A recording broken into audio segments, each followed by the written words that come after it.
It is 7 o'clock, and I am calling the February 3rd, 2025 meeting of the San Leandro City Council to order. At this point in time, Attorney Rich Pierota, would you be willing to lead us in the Pledge of Allegiance? Please do. If you're able to stand, please do. To the flag of the United States of America and to the republic for which it stands, one nation, under God, indivisible, liberty and justice for all. So we've got the roll next on our agenda. Madam Clerk, please proceed. Thank you, Mayor. Councilmember Aguilar. Present. Councilmember Azevedo. Present. Councilmember Bolt. Present. Councilmember Simon. Present. Councilmember Viveros Walton. Present. Vice Mayor Bowen. Present. Mayor Gonzalez. Present. Note all members are present. The City of San Leandro conducts orderly meetings to fulfill its mandate. Discriminatory statements or conduct that would potentially violate the Federal Civil Rights Act of 1964 and/or California Fair Employment and Housing Act, California Penal Code Sections 403 or 415 are per se disruptive to a meeting and will not be tolerated. Please see the City Council Handbook and City Council Meetings of Decorum for more information. Madam Clerk, your announcement, please. Thank you, Mayor. If you would like to make public comment during the meeting, you can do so in person or via Zoom. If you are present at the meeting, please complete a speaker card and submit it to the city clerk before the item is presented. If you wish to participate in public comment via Zoom, you can use the raise your hand tool when the item is called. During the public comment session, speakers will be invited to speak and will have a set time to share their comments. A countdown timer will appear for their convenience, and when the time is up, the microphone will be muted. All raised hands outside of public comment will be lowered to avoid confusion. Once public comment is opened, hands may be raised to speak. There will be a 30-minute window for public comments, which will take place under item 7, public comments, as per the published agenda. After this time is up, the council will proceed with the rest of the meeting's agenda. If you have not had the opportunity to speak during the initial 30-minute period, there will be another chance to do so after item 12, city council reports. Thank you. So at this point in time, we've reached item number 3, report on closed session action taken. There was no reportable action, but to be clear, we will be continuing our closed session after this meeting is concluded. We'll go back upstairs and we'll continue with our work there. At the end of that meeting, there will not be any reportable action, so we will not return to these chambers to report out. At this point in time, we're moving to item number 4, recognitions, and we've got 2 recognitions today. One is the Mayor's Award for Kindness, and secondly, a proclamation to declare February as Black History Month here in the city of San Leandro. So we will proceed.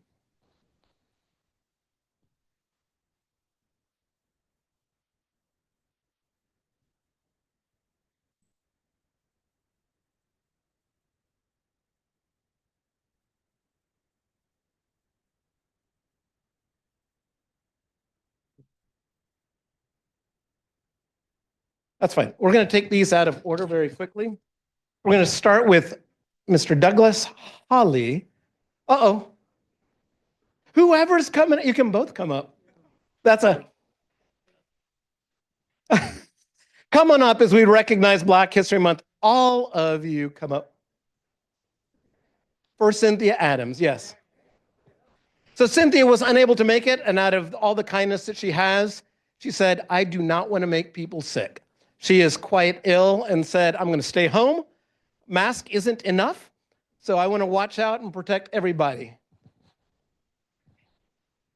Pamela, on behalf of the NAACP, I am so excited to have you here. And I know Cynthia was quite nervous and apologetic, and she says, I said, don't worry, we can work it all out. So I'm glad that you are here today. What I'm going to do is I will share with you the written proclamation. You can read along, you can share it with each other. Do whatever you want to do. And all the same, thank you, Mr. Holly, for being here. So why are we gathered? We're gathered to celebrate Black History Month. Because we know that whereas African Americans have made significant contributions to the artistic, economic, educational, political, literary, religious, scientific, and technological advancements here in the U.S., and many other advancements. And whereas the observance of Black History Month calls our attention to the continued need for community action to end racism, to extend mercy, and to develop equity for everyone. And whereas we honor men and women of African American descent, including past generations who advocated for the ending of slavery, for the enactment of civil rights laws. We honor the educators who answered a free people's call for a free mind. And we honor the ongoing efforts to press towards a brighter and more equitable future for all. And whereas the city of San Leandro continues to work towards becoming an ever more inclusive city in which all residents are respected and recognized for their contribution to our community, our state, to our country, and the world, regardless of the color of their skin. Now, therefore, I, Juan Gonzalez III, Mayor of the City of San Leandro, do hereby proclaim February 2025 as Black History Month in the City of San Leandro and encourage the public, that's all of you online, and those that aren't watching, it's everybody. I encourage everyone to join in commemorating this important occasion in recognition of the numerous contributions made by Black and African American communities locally, nationally, and globally. Thank you for being here to accept this. When you have the opportunity. Yeah. Hello, everyone. I'm Pamela Farron. I am the first vice president of the Oakland branch of the NAACP.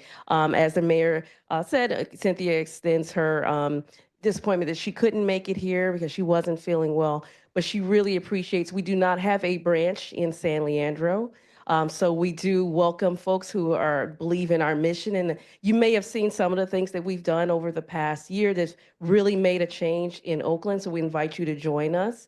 And we thank you for the mayor for his continued partnership with our branch. He shows up to our meetings and has been very supportive. So thank you very much for this honor. Oh, okay, I'm sorry. And I'm here with Judge Brenda Harbin Forte. She is our general counsel.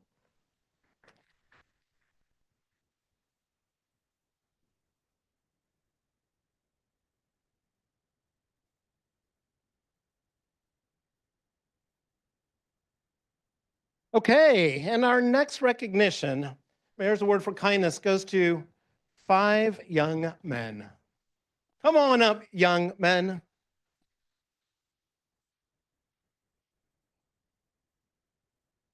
We have 4 out of 5, is that what we have? Okay, here we go. So I'm gonna take one of these. I'm gonna hand those to you to share. I'm hoping that my copy is on the top. Well, it's not. So I'm just going to read from this.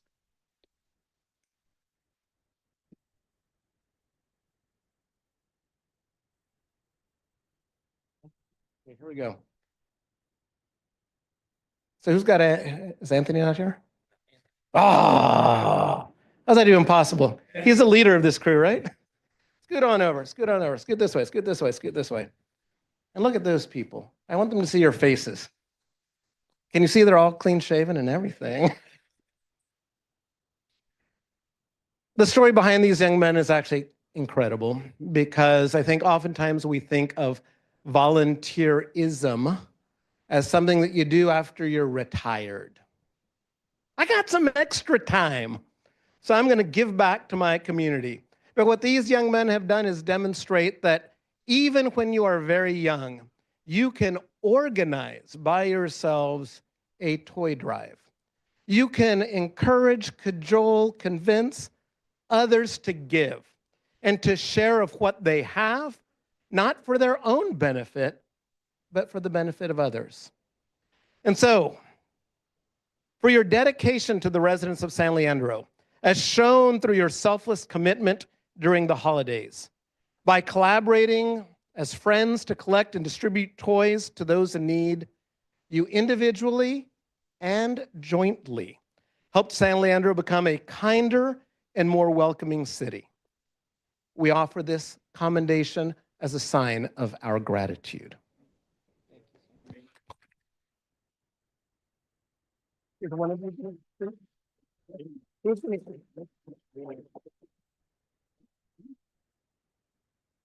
Somebody has to say something. Good evening, everyone. I just want to say thank you to the mayor and to the city and to everyone here. This kind of came just as an idea between us as a group of friends. We just wanted to give back. We all kind of grew up here, went to school here, and we know there's kids, especially in this community, that are less fortunate, and we just wanted to do something to give back to the kids of our community. And thank you guys very much.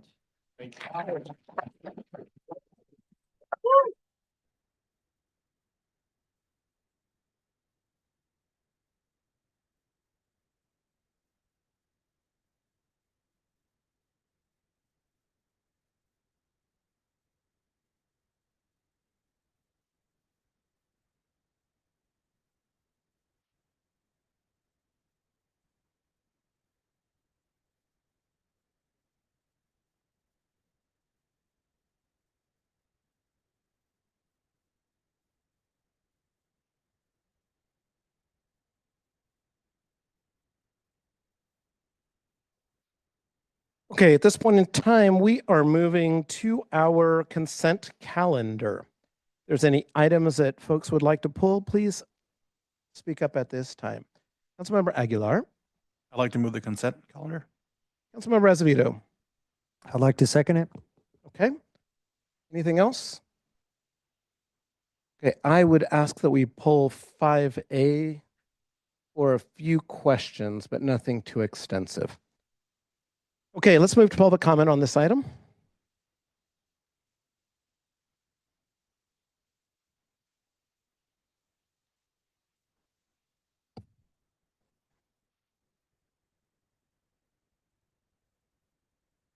Mr. Mayor, we only have one hand up online for consent Please. public comment. Please proceed. Sorry, speaker cards are trickling in. We have two. We have one in person and one online. Please begin online. Okay.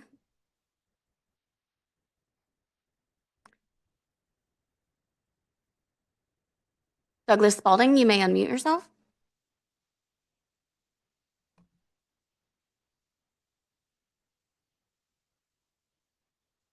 Douglas Spalding.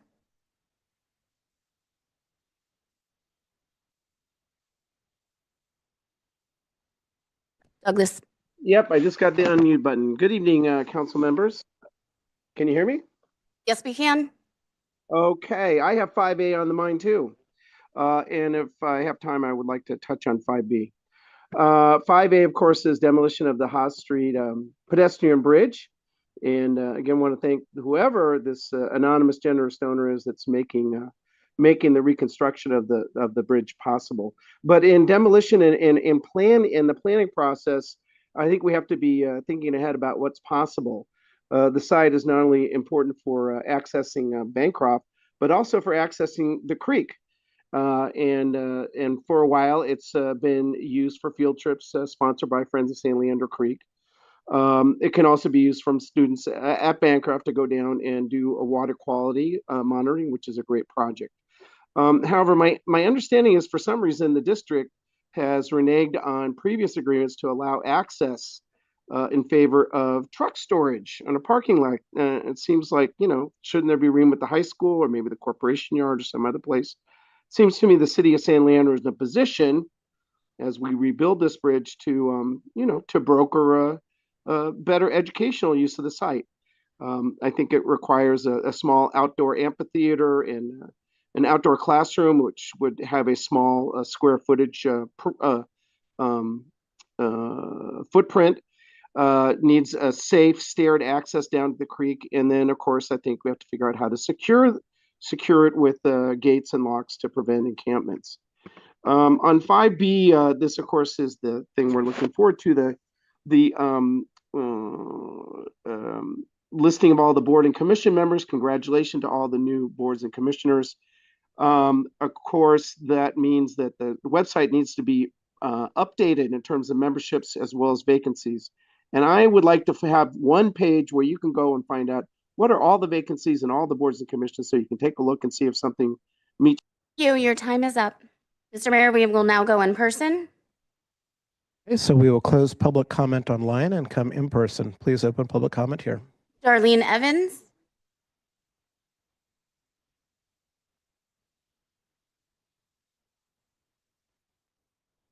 Darlene Evans. Brian, is Darlene Evans in the sister city? Brian. Simon.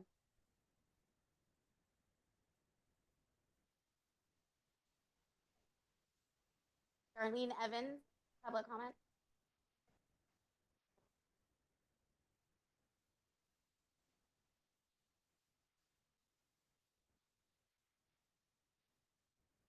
Darlene, now's the time for general public comment.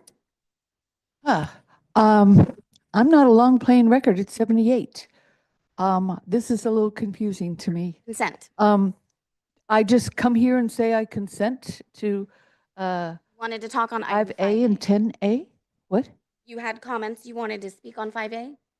I wanted to hear your presentation first. I thought that's how public comment worked. So in the case of the consent calendar, these are items that have been covered in committee to which there is consensus. And if there's not anticipated to be much discussion, they're put on this consent calendar so that we can approve a block of things at a time. If there are specific questions that you want for us to consider, we're happy to do that. And so if you've got questions, please offer them now, or concerns. But I haven't seen your presentation. And that's what I thought I was writing down here. That after your presentation, I thought the public had the 2 minutes. Yeah, so That's not the way it works. I think that the time needs to be running. To be clear, there is a staff report, and it explains specifically why there is a request for some additional funding. And so if you have questions on that staff report, but there is no presentation or consent items.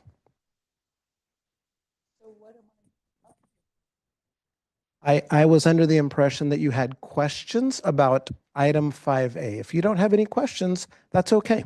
I do have why it's so expensive at 136,000 to take down a bridge. When I was a little child, we had 2 bridges that floods did over, and people lost a third of their backyards. And that was in another city. But I would have appreciated the presentation first before I talked. Understood. Thank you. Mr. Mayor, there's no more public comment on consent. Okay, so we will close public comment. I do have a question, perhaps from Councilmember Votis Walton. It's not a question, but I think there was just on oversight on item, it's on consent. It's the appointments to the commissions. The senior commission, which is my district, does not have the name that I submitted. It just says Senior Commission District 1, but it does not include Deborah Lopez, which I wish to reappoint. So I just would like to have that amended to include Deborah Lopez. We can proceed as such. Thank you.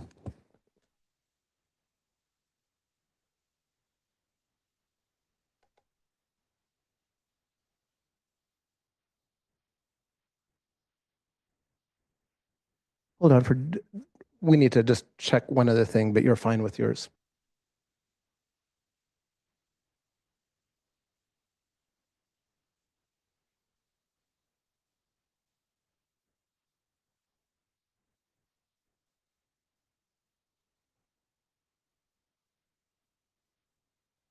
Okay, having clarified that, is there any other discussion on any items other than 5A?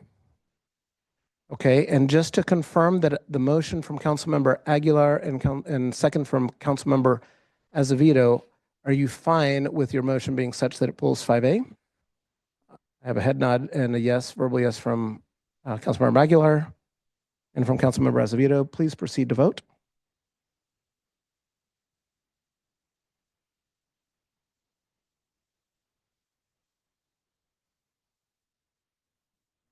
All votes are in. Motion passes unanimous, 7-0.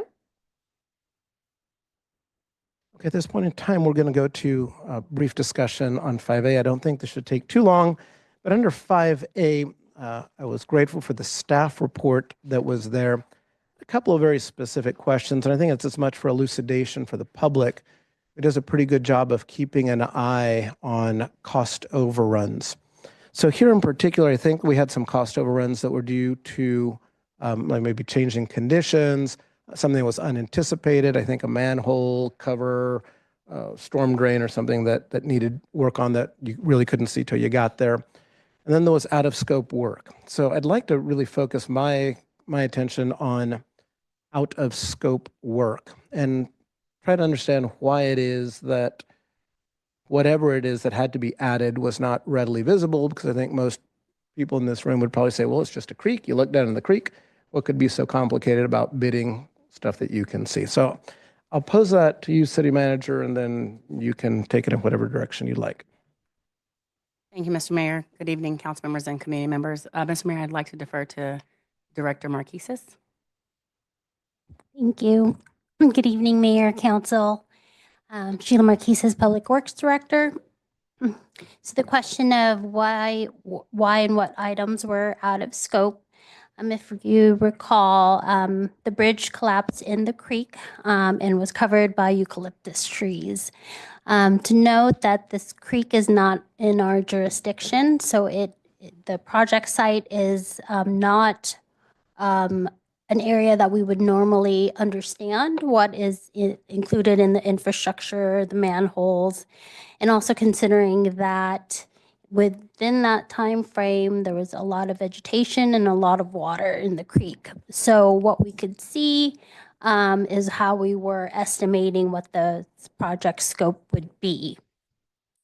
And during the project, it also required us to get several permits from regulatory agencies.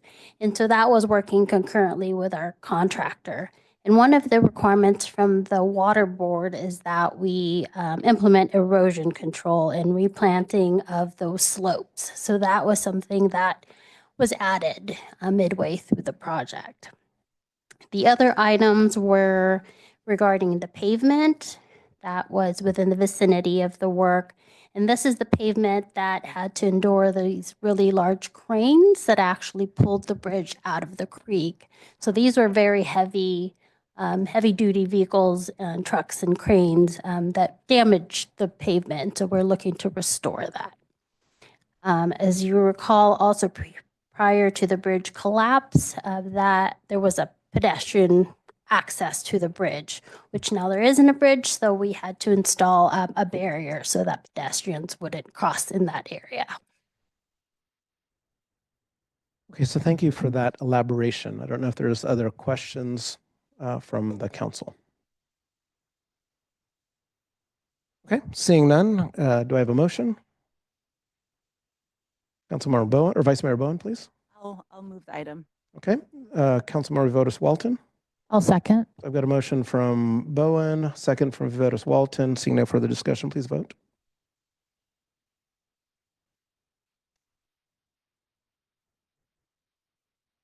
All votes are in. Motion passes 7-0 unanimous.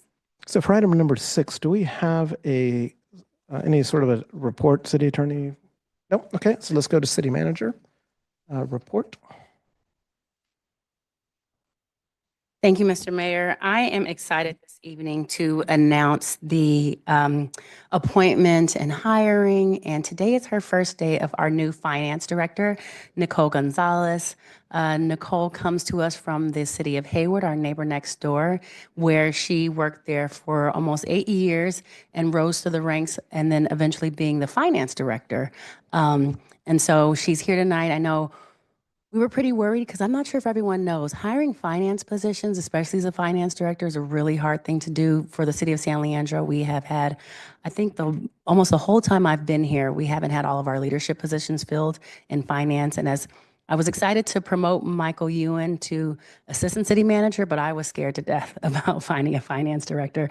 So I'm just really grateful and happy that Nicole has accepted the position and has started with us. She joined us on Saturday out of the kindness of her heart, because she actually didn't have to. So I was really pleased to see her join us on Saturday at the council retreat. But that just shows how dedicated she is to the city of San Leandro. And to put one more cherry on top, she is also a resident of the city of San Leandro and a Bale Vista resident, to be exact. So Nicole, if you'd like to come up and say something.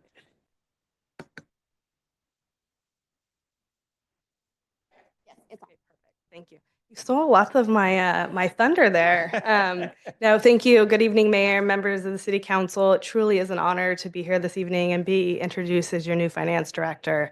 I have spent my entire career in local government. I actually started my career here in the City of San Leandro in the Recreation Department many years ago. And my very first job was actually to be a pool cashier. So it's kind of nice to be returning here to this community and into this organization. Over the last 10 years, I've spent my career really focused on public sector finance, most recently serving as the finance director for the city of Hayward. And while I bring my experience here, it's really a true honor to do so in the community that I grew up in. I am a lifelong San Leandro resident, and I look forward to working with all of you and with this community that I call home. Thank you.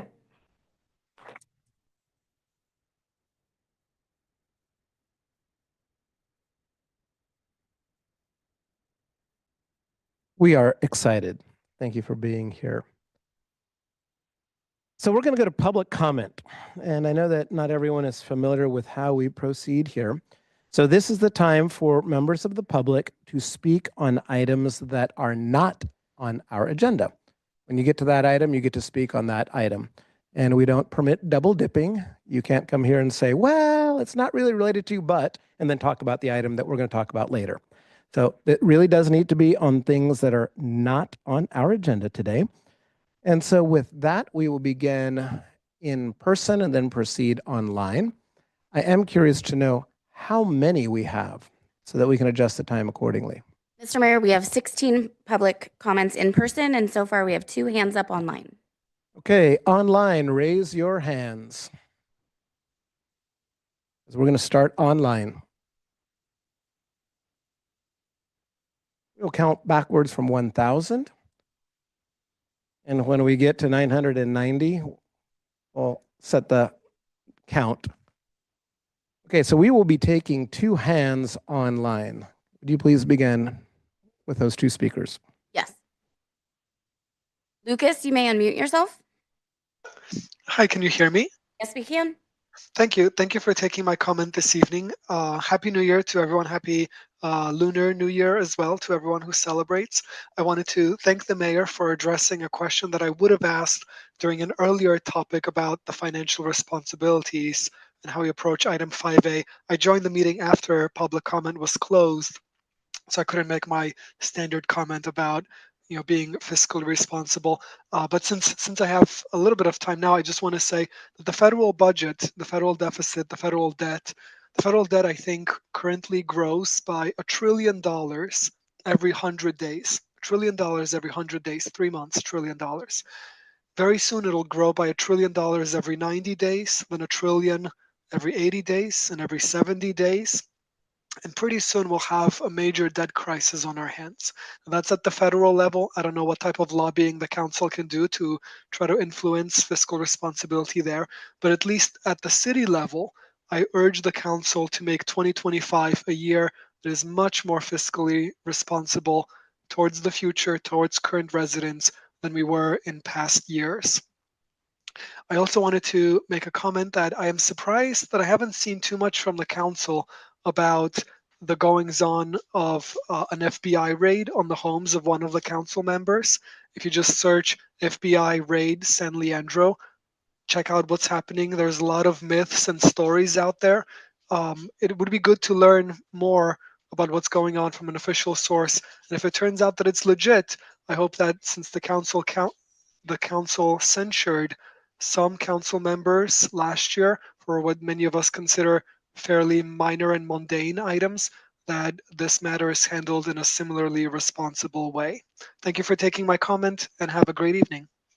Thank you.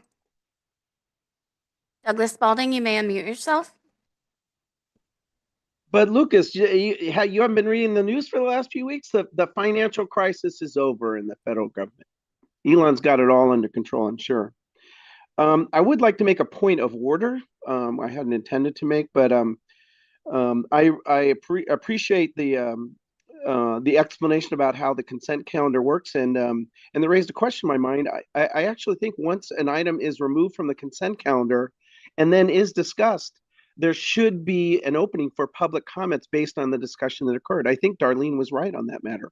I didn't understand at first, but now I do. I raised my hand to say something differently. 2 years ago, residents attended the priority setting meeting and demanded that housing become the top priority. And thankfully, the city council thought it so. But given the glacial pace of instituting rental protections, a group of San Leandro residents have organized the Big Tent San Leandro to advocate for tenants, for people living in apartments and mobile homes and family homes and the like.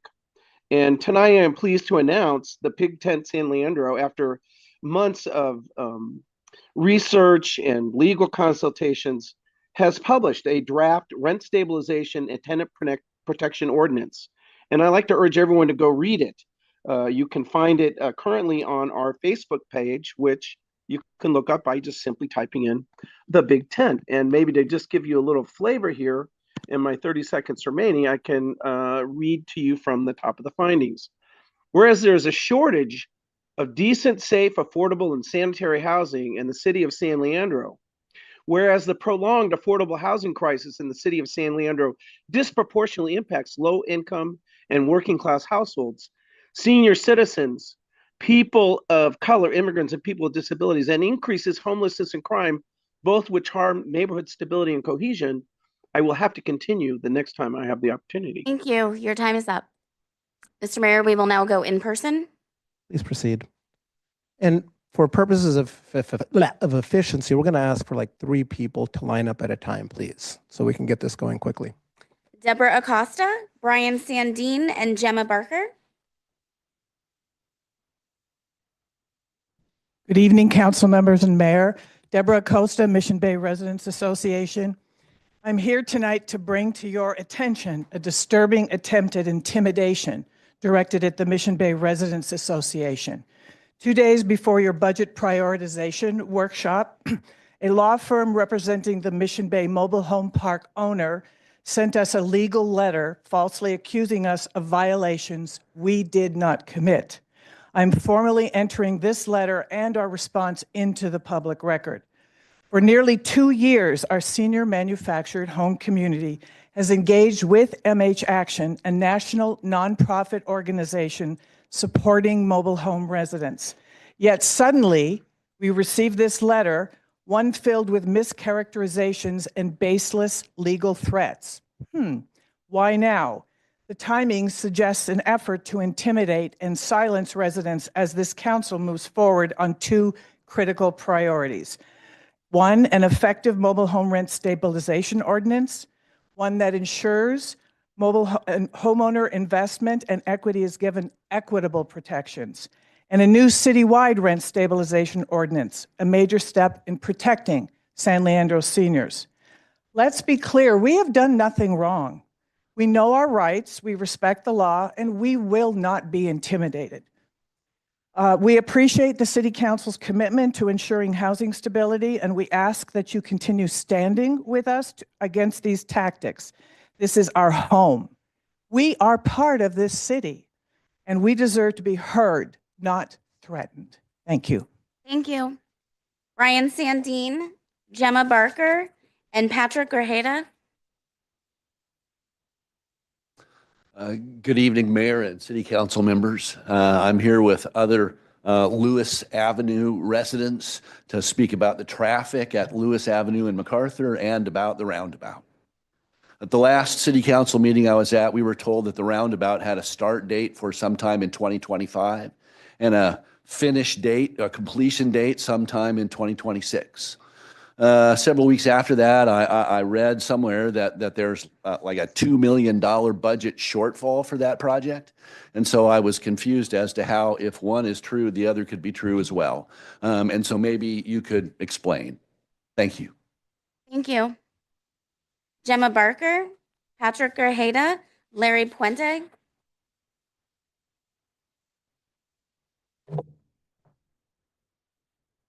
Good evening, Mayor and City Council.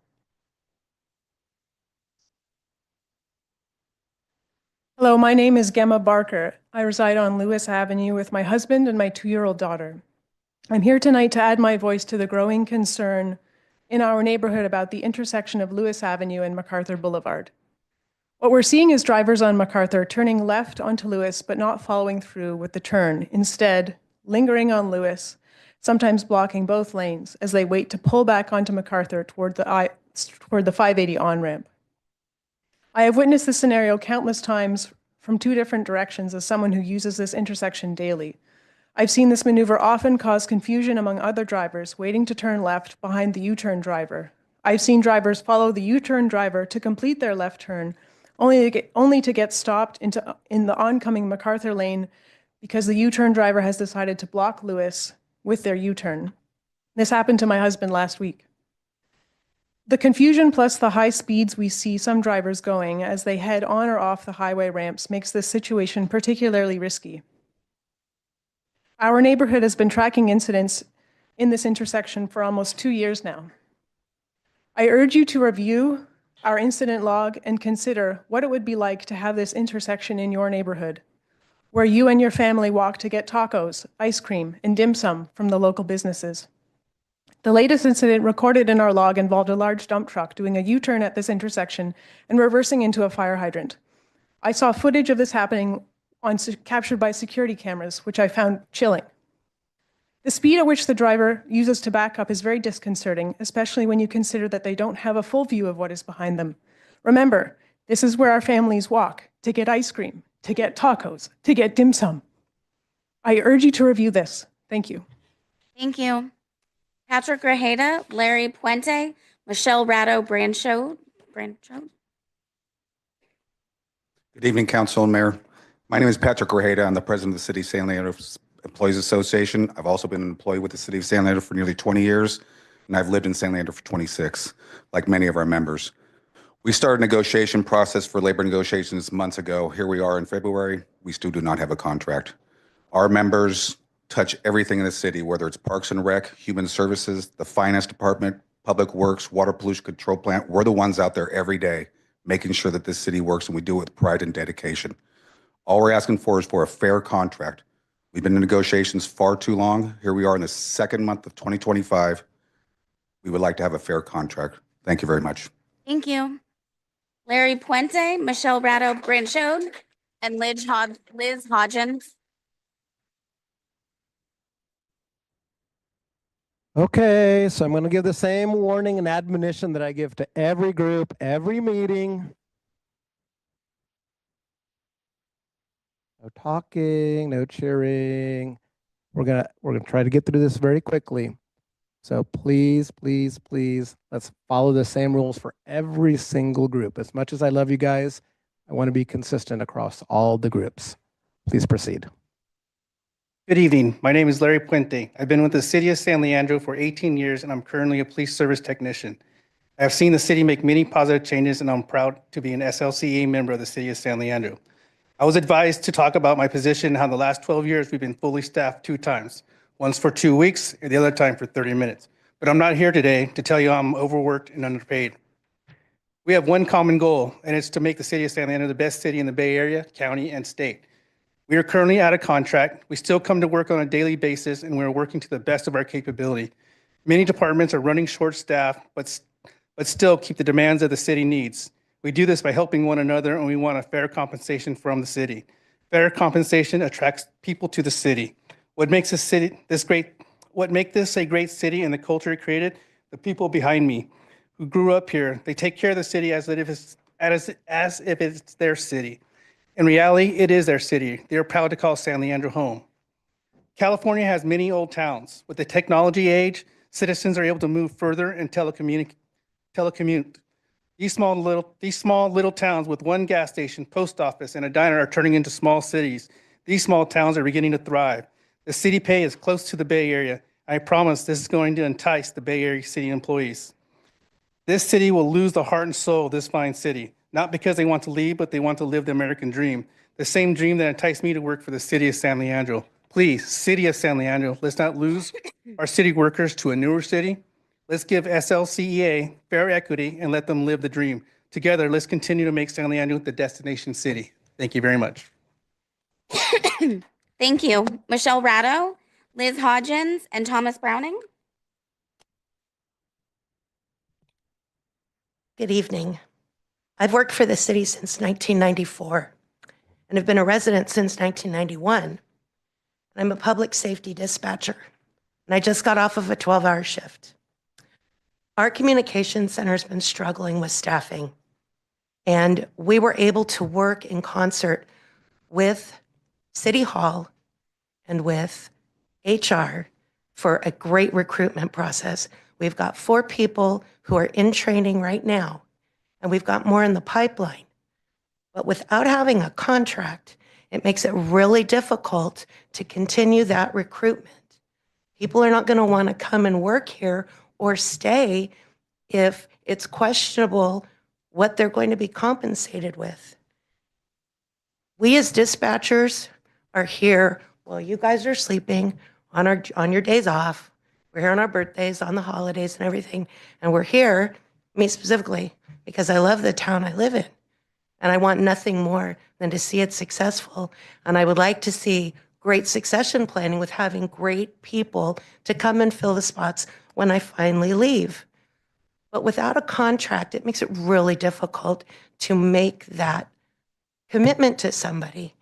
So I'd like you to really stop and consider, with all the work we've done towards recruitment and towards hiring brand new people who want to become dispatchers and lateral dispatchers from other agencies who see the good things that we do here, how can we undercut ourselves by not having a contract? As a citizen, I want a functioning communication center that is staffed with quality people who are compensated for the job they do, and they're compensated now, not in a couple of months. And I think that's what everybody wants. And one thing to kind of remember, we're looking at a big storm coming in the next... Jill, your time is up. Liz Hodgins, Thomas Browning, Kika Villaseñor. Good evening, Mayor and members of the City Council. My name is Liz Hodgins, and I proudly serve the City of San Leandro as a Recreation Supervisor. I love my job because I get to help improve the quality of life of residents through programs like Chabot Day Camp and events like the MLK celebration. I'm also the treasurer of our union and a member of our bargaining team. We've been at the negotiation tables for 6 months, and the city continues to pressure us into accepting a weak contract. We will not accept that. Despite our clear pushback and demands, the offer on the table still falls short and does not fairly compensate the employees who make this city run day in and day out. Fair to us means using current data that determines median salaries. Unfortunately, the city has a consultant who is using and has based salary comparisons on outdated figures from June 2023. That's over a year and a half old and does not reflect today's job market. Fair compensation is key to attracting and retaining staff, as well as ensuring the delivery of essential services that our residents rely on. Tonight, we are here, demanding a contract that is fair and supports the workers here that help this city thrive. Thank you for your time and attention. Thank you. Thomas Browning, Kika Villaseñor, and Jeff Turitz. Good evening, council, city manager, mayor, city attorney. I am not a speaker, okay? My name is Thomas Browning. I work for the city of San Leandro for 20 years. I am currently the supervisor for urban forestry. I'm gonna keep this short and sweet. All the city employees here tonight are committed. We know that San Leandro residents deserve high quality, timely city services. This is tenet to our work as city employees. We need a fair contract that invests in the workers that keep the city running day in and day out. Fair to us means using current salaries to determine other employers' median compensation. Many of the salaries the consultant used are from June/July of 2023, 1.5 years out of date. Thank you for your time. Thank you. Kika Villaseñor, Jeff Turitz, and Patty Malari.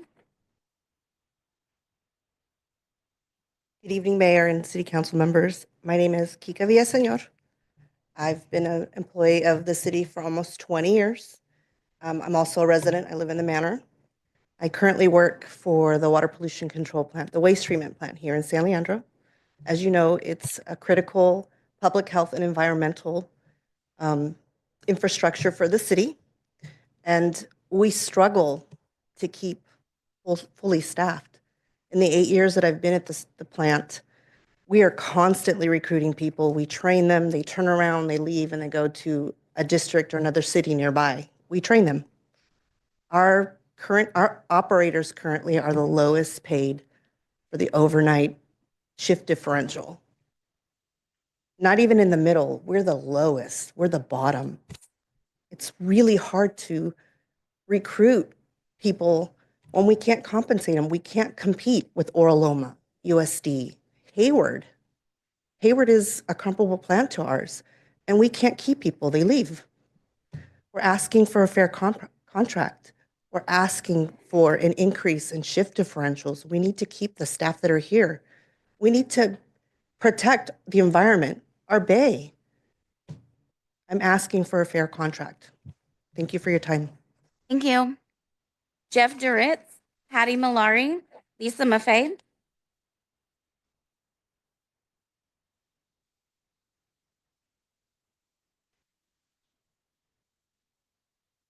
Hi, good evening, everybody. My name is Patty Malari, and I've had the great pleasure of working as a San Leandro Library reference librarian for the past 16 years plus. With a team of dedicated, caring staff, we offer really essential services to our community in this community hub 7 days a week, day in, day out. We design and offer educational, fun, and diverse cultural programs. Like this past weekend, we had the Lunar New Year celebration featuring the taiko drummers, the lion dancers, just a lot of fun for all community members.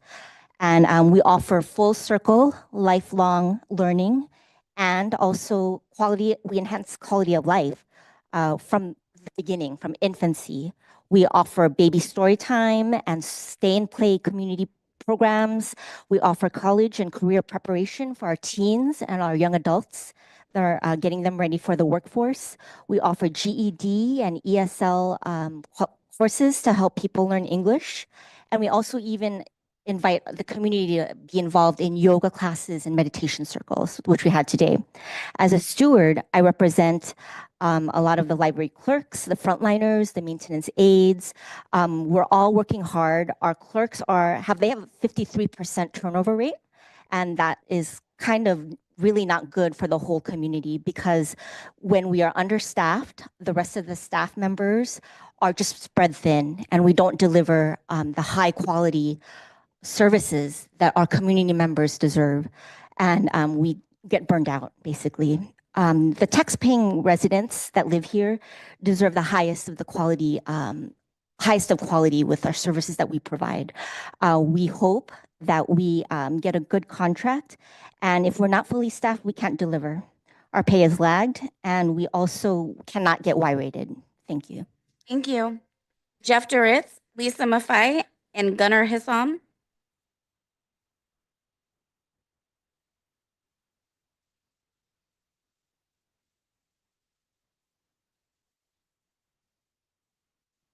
Good evening, Mayor, City Council, City Attorney. My name is Lisa Maffei. I've been a City of San Leandro employee for almost 24 years in the Environmental Services section. I'm currently an Environmental Protection Specialist. The Environmental Services section is the city's Certified Unified Program Agency, or CUPA, and the Wastewater Pretreatment Program Control Authority for the Water Pollution Control Plant.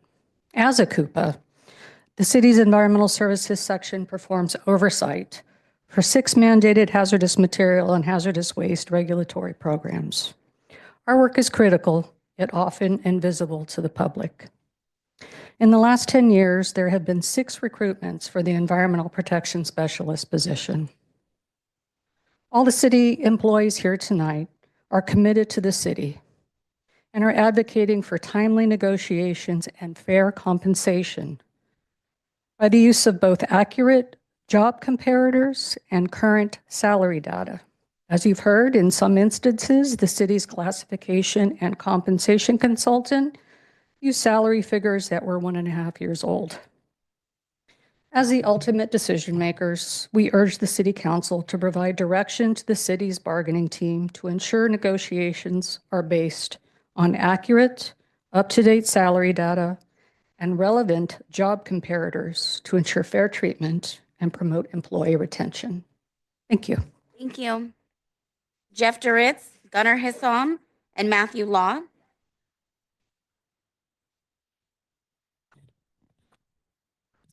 Hi, Mayor Gonzalez, council members. Just wanted to ask all the folks who are here with the union tonight if you could just stand up so we have a sense of who's in the room.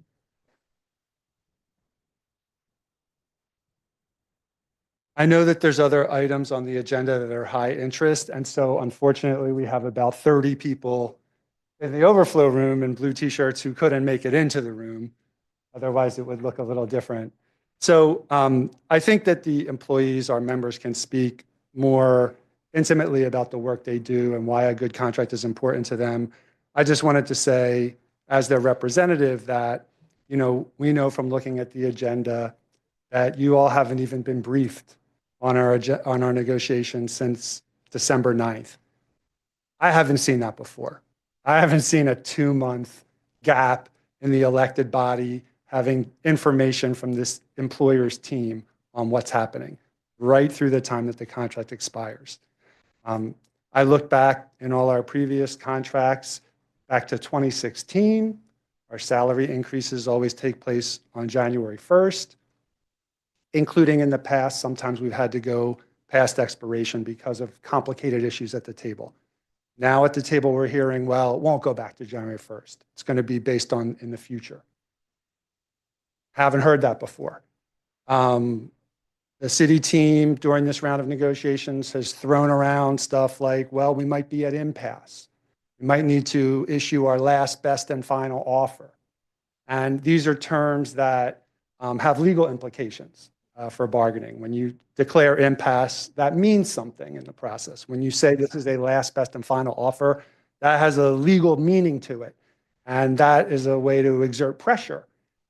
We haven't had that before in San Leandro. I've been the negotiator for a couple rounds. People on our bargaining team have been on the Thank you. way Your time is before up. me. So we don't know what's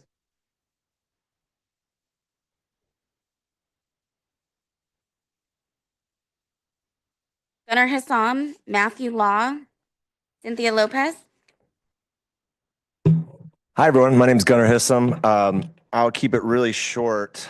This is a collision report on the corner of Lewis and MacArthur. So it's about 50 pages long. And I brought one copy. I can put it here so the QR code goes out to the Zoom folks. I brought one copy for you all to share, but there's also this QR code if you want to scan it. With your phones, you can see this dates back to October 2022 when the delineator strips were put in on MacArthur and Superior, moving a very dangerous intersection 1 block over to Lewis and MacArthur. I have a front row seat to the crazy because I live right there. Since I came in last and talked to you folks, we had a dump truck take out the fire hydrant on my corner about 7:30 in the morning, and it gushed for almost 2 hours. And so I don't know how many thousands of gallons of water were wasted, but this was right in the middle of the fires down south when they were, tapping for not having any water in their hydrants. So I'm telling you guys, the city created this danger, and I have a front row seat to it. And I know the roundabout is 20 years in the making, but we need to do something now to slow the cars down. Be it raised crosswalks across MacArthur so that people, if they're trying to go get burgers, don't have to play Frogger. Some signs that say no direct traffic on Foothill and you can't get on 580, so people will stop doing the U-turns.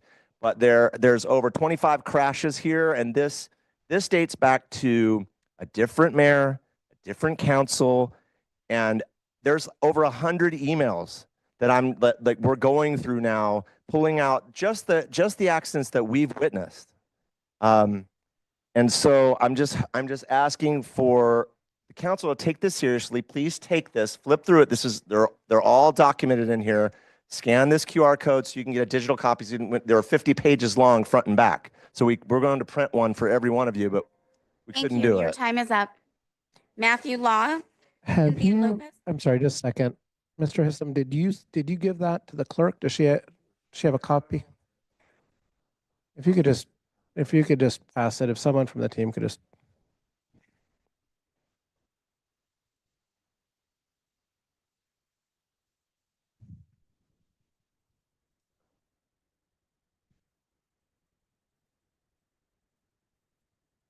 My name is Matthew Law, and I'm also here from Lewis Avenue to talk about the bonkers conditions at the end of our street. And of course, my notes disappear as I start talking. Specifically, I'm here to talk about the way people use MacArthur as a runway for 580 in both directions. I moved into the neighborhood in 2018, and so far the only meaningful change I've seen is a delineator strip that you guys have heard about from a couple of my neighbors. Effectively, those are plastic sticks in the middle of the road. And they have had the effect of no longer allowing people to cross from Foothill and smash into the condos that are there at Superior and MacArthur, which is great. However, it has moved all of that down to the intersection of MacArthur and Lewis near 3 restaurants and a church. Specifically, the day it went in, it took less than 12 hours for somebody to make a U-turn and get hit. The entire neighborhood was waiting for it, and we were not surprised when it happened. Everyone in my household, including my 6-year-old son, have had close encounters with people making dangerous U-turns at that intersection. Even when we are on the sidewalk, cars will get up there and will get within feet of us. It is kind of shameful. Recently, as you've heard, the dump truck obliterated a fire hydrant right there in front of Habibi Birria. And that flooding, which went on for several hours, went as far as Mitchell and Dutton. So there were sidewalks submerged, yards flooded. It was not just our intersection. The whole neighborhood got to experience fallout from that accident. It got down to Bancroft, which is further. I am frustrated because this has been a known problem since 2006. In 2015, there was a feasibility study for a roundabout. In 2017 and 19, we heard about revised plans, and it is 6 years later. And again, we have plastic sticks. It should not be possible for people to drive as fast as they do on MacArthur. A roundabout solves that without halting traffic. An elevated crosswalk would be nice if you can't afford that. But we have a good plan and alternatives. Please do something. Thank you. Thank you. Cynthia Lopez. Good evening, all. My name is You Cynthia can move Lopez. the mic. Thank you. My name is Cynthia Lopez. I am a 10-year City of San Leandro employee and a 25-year resident in District 1.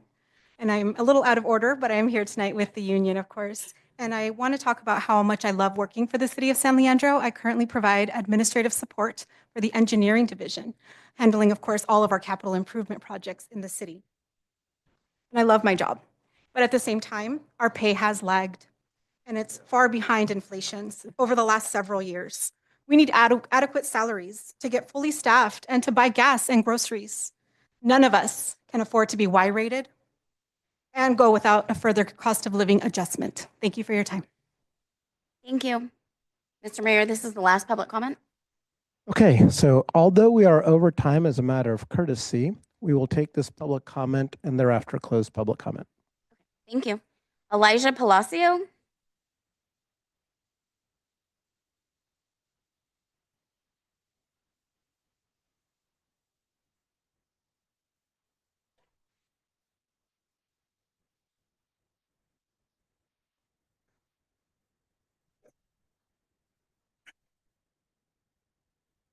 There's a Greek proverb that goes, "A society grows great when old men plant trees, whose shade they know they shall never sit in."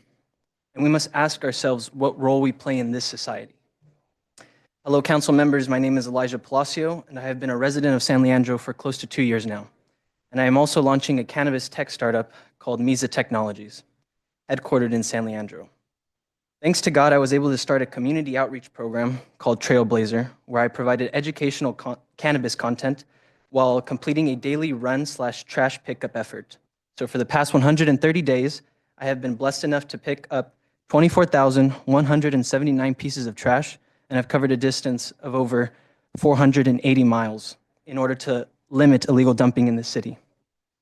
God has put these matters on my heart so that I may address these matters to you. Yet, when I did, I was left with no acknowledgement of my request to have a meeting in order to discuss a way to limit illegal dumping in San Leandro. I have picked up needles, pills, alcohol bottles, used condoms, used diapers outside of high schools, middle schools, and even daycares. I say this as a concerned citizen for our youth and community in a degrading society. Are we doing enough for them? Are we setting up our youth and community for success, or are we merely here for money, power, and influence? I say this not to cast stones, but to acknowledge the wrong and provide an opportunity for redemption. I would love for nothing more than to have an opportunity to walk around the city with any one of you and discuss ways to impact our community in powerful ways, whether that is discussing ways to limit illegal dumping or providing resources to individuals who struggle with poverty. Council members, I remind you gently to be what you were called to be. And I pray God guides your decisions for the sake of our communities now and for the generations who sit under the shade of trees planted for them. Thank you. Mr. Mayor, there is no more public comment. Okay, so we will close public comment.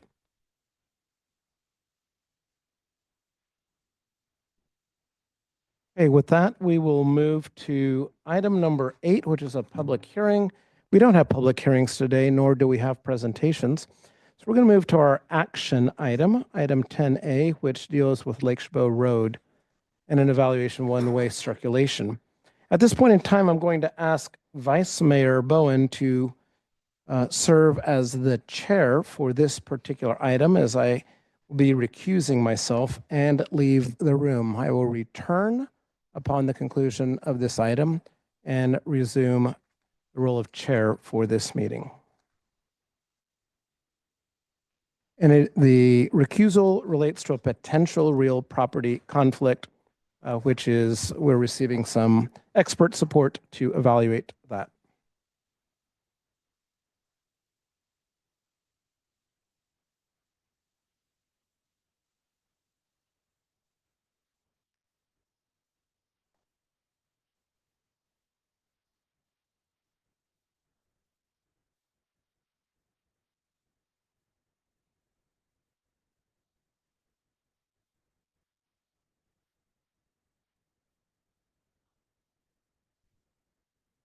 I just want to say hi. This is my first time sitting in this chair.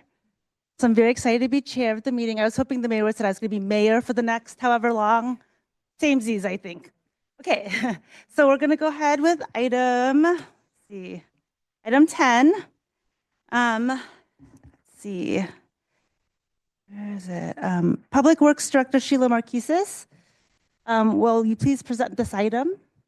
Thank you. Good evening. Good evening, Vice Mayor, Council, staff, and members of the public. My name is Sheila Marquises, Public Works Director. Tonight's discussion item is Lake Chabot Road one-way circulation. With me tonight is our city engineer, Jason Imai, and our Alameda County Fire Chief, Paige Bowie. So tonight's discussion topics was initially discussed at the January Facilities and Transportation Committee meeting. There was a split vote, 1-1 for staff direction on implementation of the one-way circulation and to conduct a supplemental geotechnical investigation. We also discussed speed mitigation measures in the neighborhood, which the committee members supported. So staff will be proceeding with those mitigation measures. Therefore, there's no need for further discussion. So tonight we're going to focus on 2 items, the one-way circulation evaluation and the supplemental geotechnical investigation. So for your reference and convenience, I provided a slide with live links to past city council meetings regarding Lake Chabot Road. So those dates on the left there on your PDF copy should you can click on them and that should link you straight to the staff report or presentation. So starting from 2018 for the award and consultant design contract for the stabilization to the 2023 storm damage and roadway options. In September of last year, provided a repair status update presentation, which which followed a series of council requests for follow-up, including alternating one-way temporary signal operations, pursue additional grant funding, address any emergency access, additional supplemental geotechnical investigations and mitigation measures. So without further ado, I'm going to hand it off to our city engineer, Jason Imai. Excuse me. Good evening, Vice Mayor, members of the council. Again, my name is Jason Imai, City Engineer with the Public Works Engineering Division. As Director Marquises mentioned, at the December Facilities and Transportation Committee meeting, staff was asked to evaluate the potential implementation of an interim one-way traffic pattern on Lake Chabot Road. Staff first evaluated the use of one-way westbound traffic pattern on Lake Chabot Road. Now, for the purposes of this discussion, the westbound direction is considered to be from Astor Drive towards Estudio Avenue. Challenges identified with the implementation of a one-way westbound traffic pattern are listed here and include the diversion of eastbound traffic, restriction of access to certain residents, reduced emergency access, and compromised sightlines. I'll go over each one in more detail. First, because formally opening Lake Chabot Road to one-way westbound traffic has the potential to return westbound traffic volumes to pre-closure levels, traffic engineering safety standards would dictate that a formal transition from two-way to one-way traffic with proper signage and traffic control measures be established. Now, to do this, a decision must first be made on where the transition from two-way to one-way traffic occurs. Staff evaluated multiple locations for this transition, including at each cross street and the location of the existing gated closure. And the impacts are similar for all options, but to varying degrees. Staff will present two of these options as examples of the varying degree of potential impacts. Now, the first option shown here is at the intersection of Lake Chabot Road and Estudio Avenue. As illustrated here, one of the challenges with transitioning from two-way to one-way traffic here would be that errant eastbound vehicles on Estudio Avenue hoping to access Lake Chabot Road would be forced to detour into the surrounding neighborhood to turn around, with the most likely scenario under this option being the Daniels Drive and Brookvale Drive loop. In addition, because traffic on Lake Chabot Road would be limited to one-way westbound east of Estudio Avenue, those residents with access off of Lake Chabot Road east of Estudio Avenue would have to detour into the surrounding neighborhoods, most likely Sandlin Avenue, and loop back around onto westbound Lake Chabot Road to access their homes. Now, more concerning is that residents on Chabot Terrace and on Lake Chabot Road east of Sandlin Avenue would have to detour through the Bayo Vista neighborhood to likely Astor Drive, or perhaps as far as Fairmont Drive in Castro Valley, to loop back around to westbound Lake Chabot Road to get back to their homes.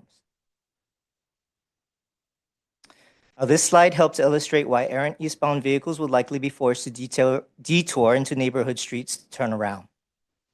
Three screenshots shown here are computer simulations of vehicles unsuccessfully attempting a U-turn at the intersection of Lake Chabot Road and Estudio Avenue. Now, the shot on the right is a delivery truck, like a UPS or Amazon delivery truck. The one in the middle is a bus, and the one on the right is a semi-trailer truck. Now, in each case, the vehicles would have to perform a multi-point turn in order to turn around at the intersection if eastbound traffic were restricted at this location. Now, as discussed, the other option would be for errant eastbound vehicles to use the neighborhood streets off of Estudio Road, again, likely Daniels Drive and Brookvale Drive to turn around. Now, it is important to note that the current gated closure location offers no such opportunity for eastbound vehicles to turn around, especially under a one-way westbound traffic scenario. Instead, there have been multiple reports of errant eastbound semi-trucks that mistakenly reached the gate, having to reverse back down Lake Chabot Road to either Chabot Terrace or Sandlin Avenue so that they can turn around. Now, the lack of a turnaround area or route at this location of the location of the gated closure is one of the reasons why staff would not recommend using it as the transition point between two-way and one-way traffic under the one-way westbound scenario. Now, staff also evaluated the possible challenges of transitioning two-way to one-way westbound traffic at the intersection of Benedict Drive and Estadio Avenue, shown here. Now, as illustrated, this option would reduce the potential for errant eastbound vehicles to detour into the adjacent neighborhood, since they would be instead forced to turn either right or left onto Benedict Drive. However, this option would increase the number of residents with restricted inbound access, as residents with access off of both Estadio Avenue and Lake Chabot Road east of Benedict Drive would have to detour into the neighborhoods, likely Sandilan Avenue again, and loop back around to get to their homes. And similar to the previous scenario, residents on Lake Chabot Terrace, here, and on Lake Chabot Road east of Sandilan would again have to detour into the Bay Vista neighborhood to likely Astor Drive here, or perhaps again as far as Fairmont Drive in Castro Valley to loop back around to westbound Lake Chabot Road to get to their homes. Now, also similar to the previous scenario, emergency access to residents would also be restricted under the westbound one-way scenario, as emergency response vehicles would be unable to use Estadio Avenue and Lake Chabot Road in the eastbound direction for inbound access to the neighborhood, forcing emergency responders to instead detour to local streets, thereby increasing response time to a medical emergency or in the event of a natural disaster. Now, to provide additional information regarding the impacts to emergency access that could be caused by a one-way traffic pattern, I will turn it over to Fire Chief Paige Bowie with the Alameda County Fire Department. But before I do, we wanted to play a short video.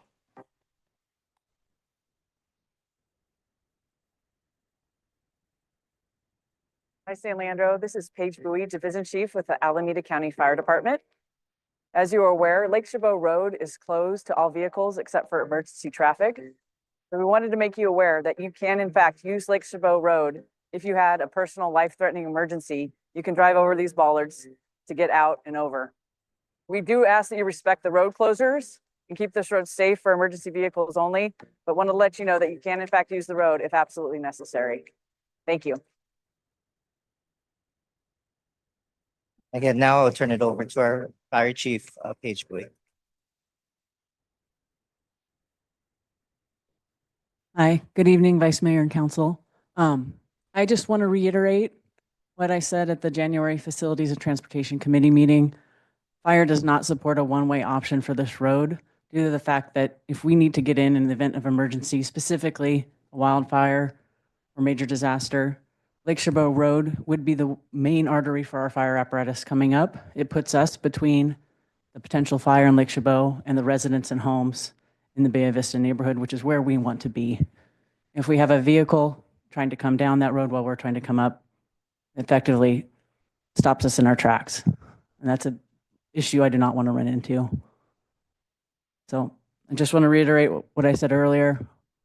We would love a two-way option. I think everybody would, but in the absence of that right now, I think a road closure is the safest for all parties involved. Thank you. All right, thank you, Chief Bowie. So another challenge with establishing a one-way westbound traffic flow would be the resultant sightlines to driveways located off of Lake Chabot Road. Shown in the photo on the right, due to damage to the road in the westbound direction at slide location 1, one-way westbound traffic would have to be shifted to the eastbound lane. Now, due to the geometry and curvature of the road at this location, doing so would restrict sight lines and stopping sight distance to vehicles exiting driveways located on Lake Chabot Road as demonstrated in the photo in the lower left corner. Now, at the January Facilities and Transportation Committee meeting, it was suggested that the placement of a stop sign before the driveway may address this concern. Engineering staff has evaluated this suggestion, and while it may provide some level of mitigation, we also caution that published transportation studies have shown that placement of stop signs where they do not meet traffic warrants, such as we have here, often lead to a high level of driver non-compliance, as drivers either do not expect the stop sign at this location or may not see a need to stop due to the low occurrence or probability of a conflicting movement. In general, drivers tend to ignore stop signs where they are generally not seen as not needed. It is this likelihood of non-compliance that creates a level of concern over the placement of a stop sign at this location. Now, staff also evaluated the potential challenges associated with establishment of a one-way eastbound traffic on Lake Chabot Road.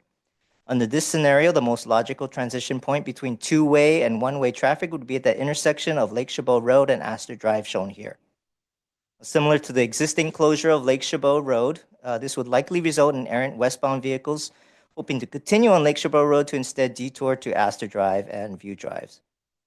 Emergency access outbound from Bay Vista neighborhood would be reduced, as vehicles would not be able to use Lake Chabot Road in the westbound direction between Astor and Lake Chabot Terrace. Chabot Terrace, forcing emergency responders and residents to instead detour to local streets in the event of an emergency.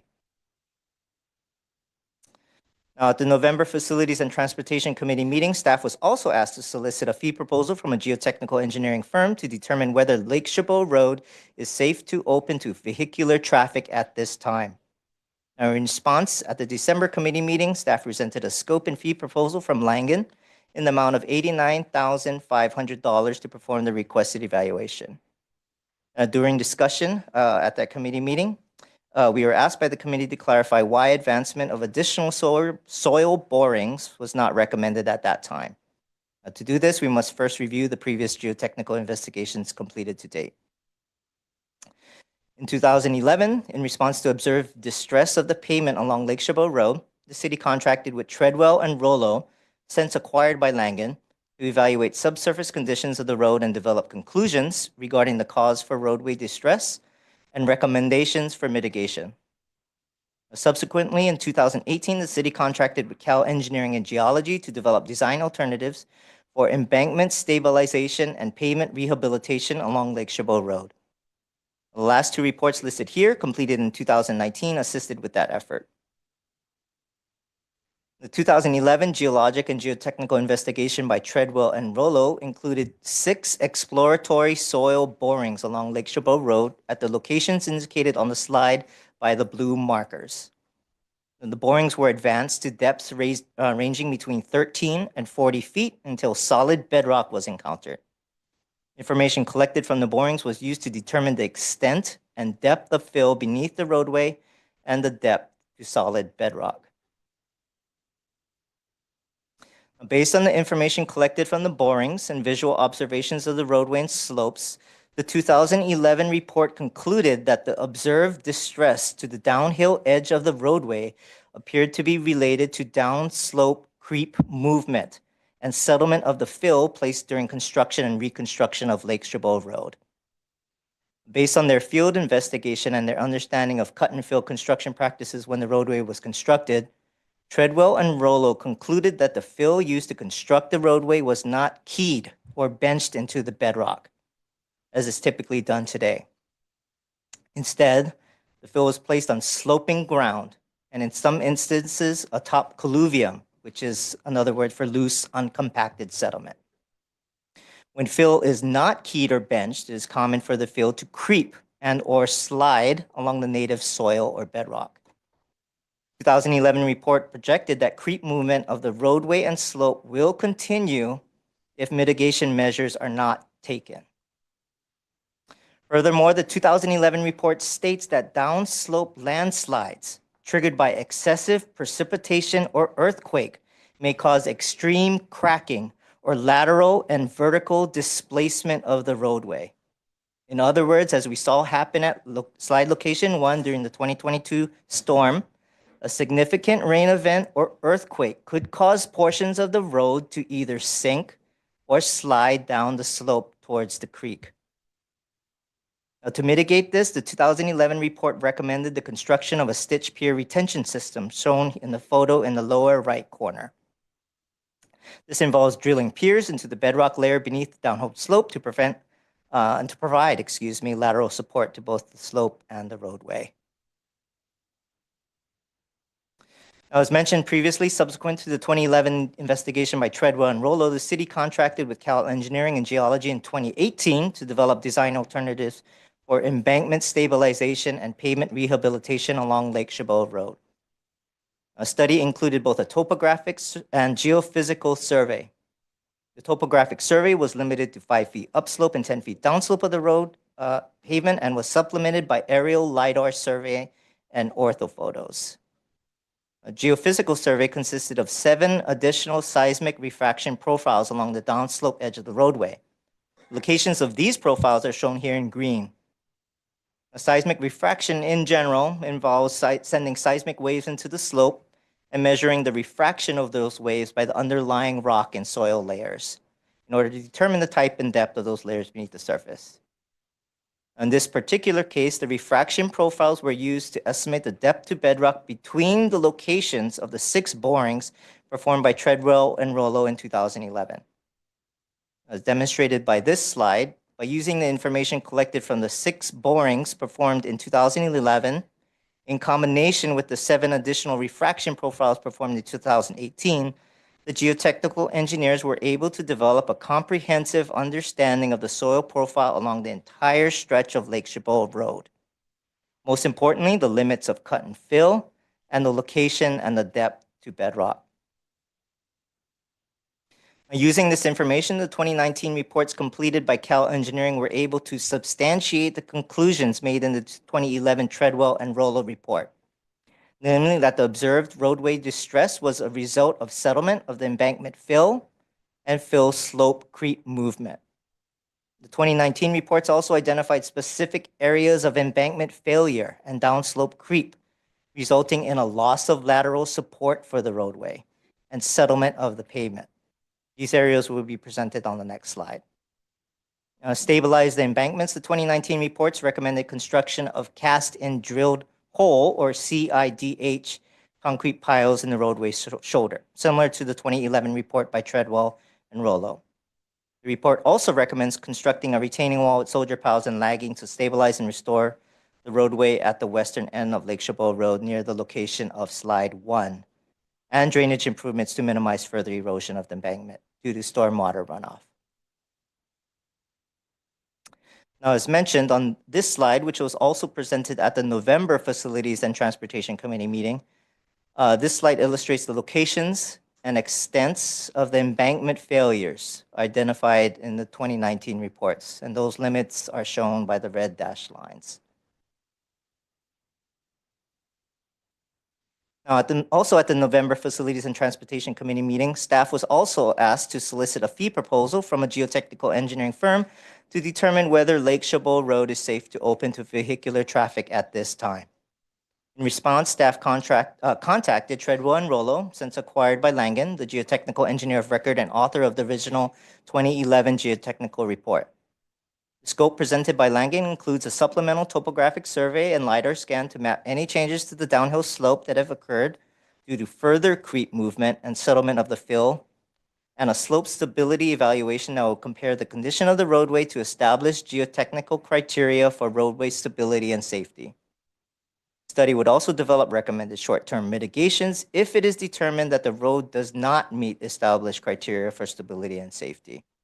It is anticipated that the study would take approximately 10 to 12 weeks to complete. Langen's fee to perform the requested service is $89,500. Now, although the project budget currently has funds to cover the cost of the geotechnical investigation, this money is currently earmarked for the design and construction of the improvements necessary to open the road to two-way traffic and the required local match for our FHWA grant. And I do apologize, the slides say FEMA, but that should have been FHWA. As we will discuss on the next slide, staff projects that the current project budget, including the FHWA grant, will likely be insufficient to cover the estimated costs to construct the ultimate repairs to the road, and therefore anticipates that additional funds will need to be allocated to the project at a later time to cover not only the cost of the improvements, but this supplemental geotechnical study as well, if we are directed to go that way. It also should be noted that costs associated with the geotechnical study would not be eligible for FHWA reimbursement and would instead be paid for by monies allocated to the project from the general fund. Now, at this time, I will turn it over to hand it back and actually to our Public Works Director, Sheila Marquises, to further discuss project costs. Thank you, Jason. A slide from previous presentations, a quick reminder of the cost to repair all 4 slides is $11 million. This is to address the risks we know today of these 4 slides. With each repair, the risk of stability is addressed. So it's in our best interest to focus on these repairs before addressing future use of these roadways. A map of the citywide road funding needs for pavement maintenance and repair to repair all failed roads indicated in red, poor roads in orange, fair roads in yellow is currently estimated at about $165 million for about 98 miles of roadway. The project milestones that the team has been focused on have been protecting the hillside back in November before the storms. We now have an environmental consultant and design team whose contract was awarded in December. Now, because of the project's proximity to the creek and the hillside, construction windows are restricted to the summer, which for us it would be at the earliest is next year, assuming we have all the environmental clearances approved, which are required by this federal grant. So tonight, the options and decisions we are looking for is to direct staff to further design the one-way circulation. This study will cost about $20,000 and to also proceed with the supplemental geotechnical investigation. If this is the preferred option, we'd like to know which direction you'd like us to design, which is either westbound or eastbound, as we explained earlier. Note that the supplemental geotechnical investigation would be unnecessary if council does not want to pursue this one-way circulation. Staff recommends to not implement the one-way circulation, to not pursue the geotechnical investigation. We would like to keep the road closed to allow us to meet our grant deadlines. Staff time used to evaluate the various interim options and supplemental studies of this roadway becomes a mini project in itself that takes away from focusing on the actual repair of the roadway in other city projects. A slide from November Facilities and Transportation Committee meeting, which is the interdepartmental team's staff recommendations.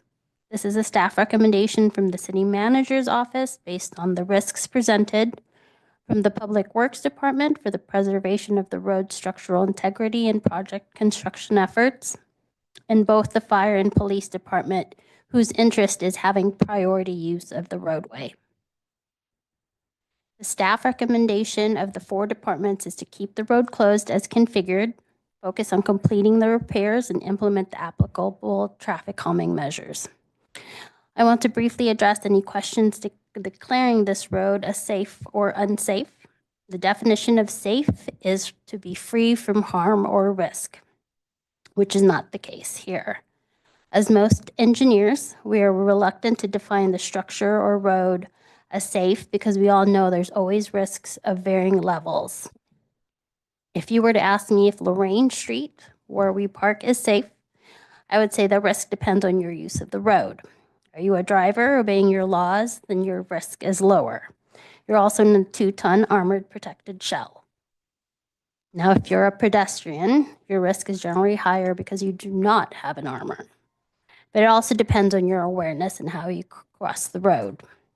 Under the right conditions, use of the road can be less risky or safe, but also under the wrong conditions, catastrophe can occur. Lake Chabot Road has a list of known risks before the storms and came to fruition after the storms when the road slid. By keeping the road closed, we are keeping those risks to a minimum and not adding additional risks to the public, to the project, and the structural integrity of the roadway. And that concludes our presentation.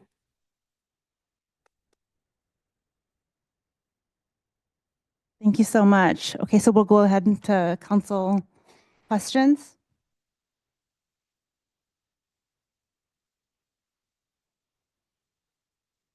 Councilmember Veras Walton.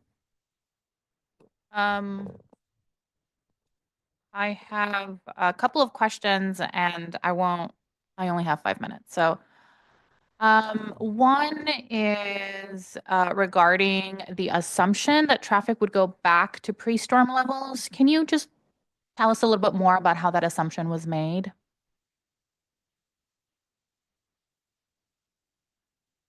Through the chair.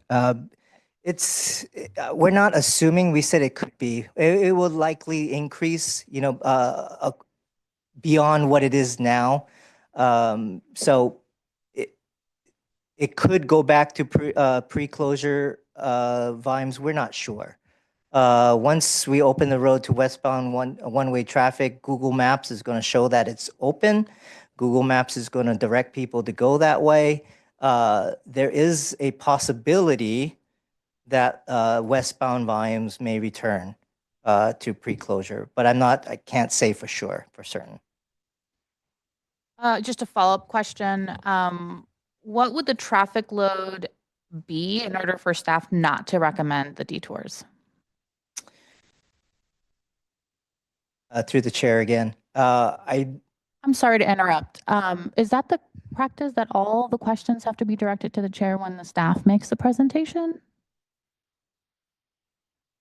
Okay, chair. Hey. If I can clarify, as the council member asking the question, you can ask the staff. The staff is just waiting for clarity of, in case the chair wanted to provide an answer instead. Okay. So I will go ahead and defer to city engineer. Thank you. I'm sorry for interrupting. Sorry. That's okay, no problem. I don't think staff's recommendations are based purely on volume. Again, there's 4 reasons, impacts or challenges caused by the one-way westbound traffic, and that's detouring traffic in the opposing direction. In this case, in the westbound case, it would be eastbound traffic diverting into the neighborhood streets and having to use the local streets to turn around. The second one was restricted access to a number of the existing homes along Lake Chabot Road. They, instead of being able to use Estudillo Lake Chabot Road to get to their homes directly, they would have to loop back around with a very circuitous route. Again, those residents on Chabot Terrace and east of Sanlin would have to detour the farthest just to get to their homes. Instead of coming up Estudillo, they would have to loop all the way back around and come down westbound Chabot Terrace. And the last one was compromised emergency access. So it wasn't really based on volumes. Those were the 4 challenges that we identified with the westbound option. Okay. It was just that based on my understanding of the presentation was that the recommendations rested on the assumption that traffic levels would go back to pre-storm levels. And so that was, so it just kind of seemed like it kind of just waterfalled into that assumption. But if that's not the case, and okay. My other question is regarding funding. Towards the end of the presentation, it was mentioned that the report or the 20,000 to kind of do the planning work to be able to reconfigure this to one way would not be eligible for FHWA. Is that correct? Did I say the right acronym? Yeah, Okay. FHWA is correct. Okay. But no, the $20,000 required to design the proper, again, traffic control and signage and so on and so forth to convert the traffic circulation to one-way would not be eligible for FHWA reimbursement.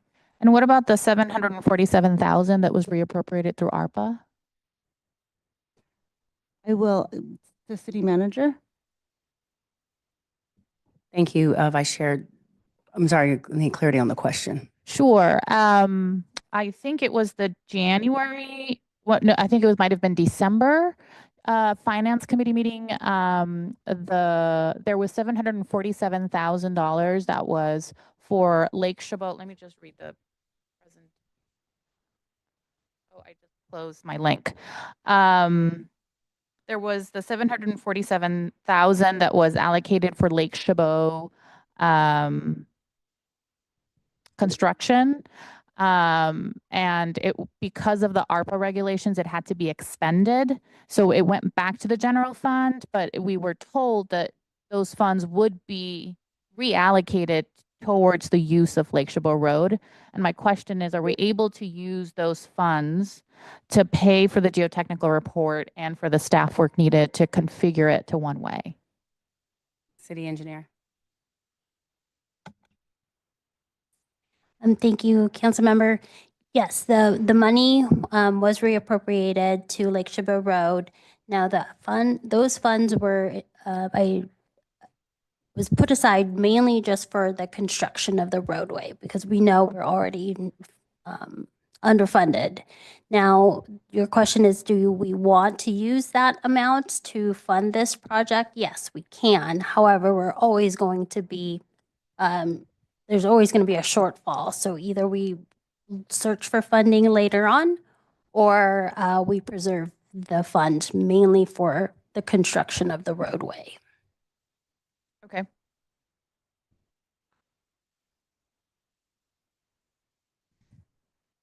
Sorry, Councilmember Veras Walton. Didn't mean to kick you out after your 5 minutes. You can go back in the queue and then I'll go ahead to Councilmember Simon. Thank you for the presentation. My first question is on slide 6. Can you pull up slide 6, please?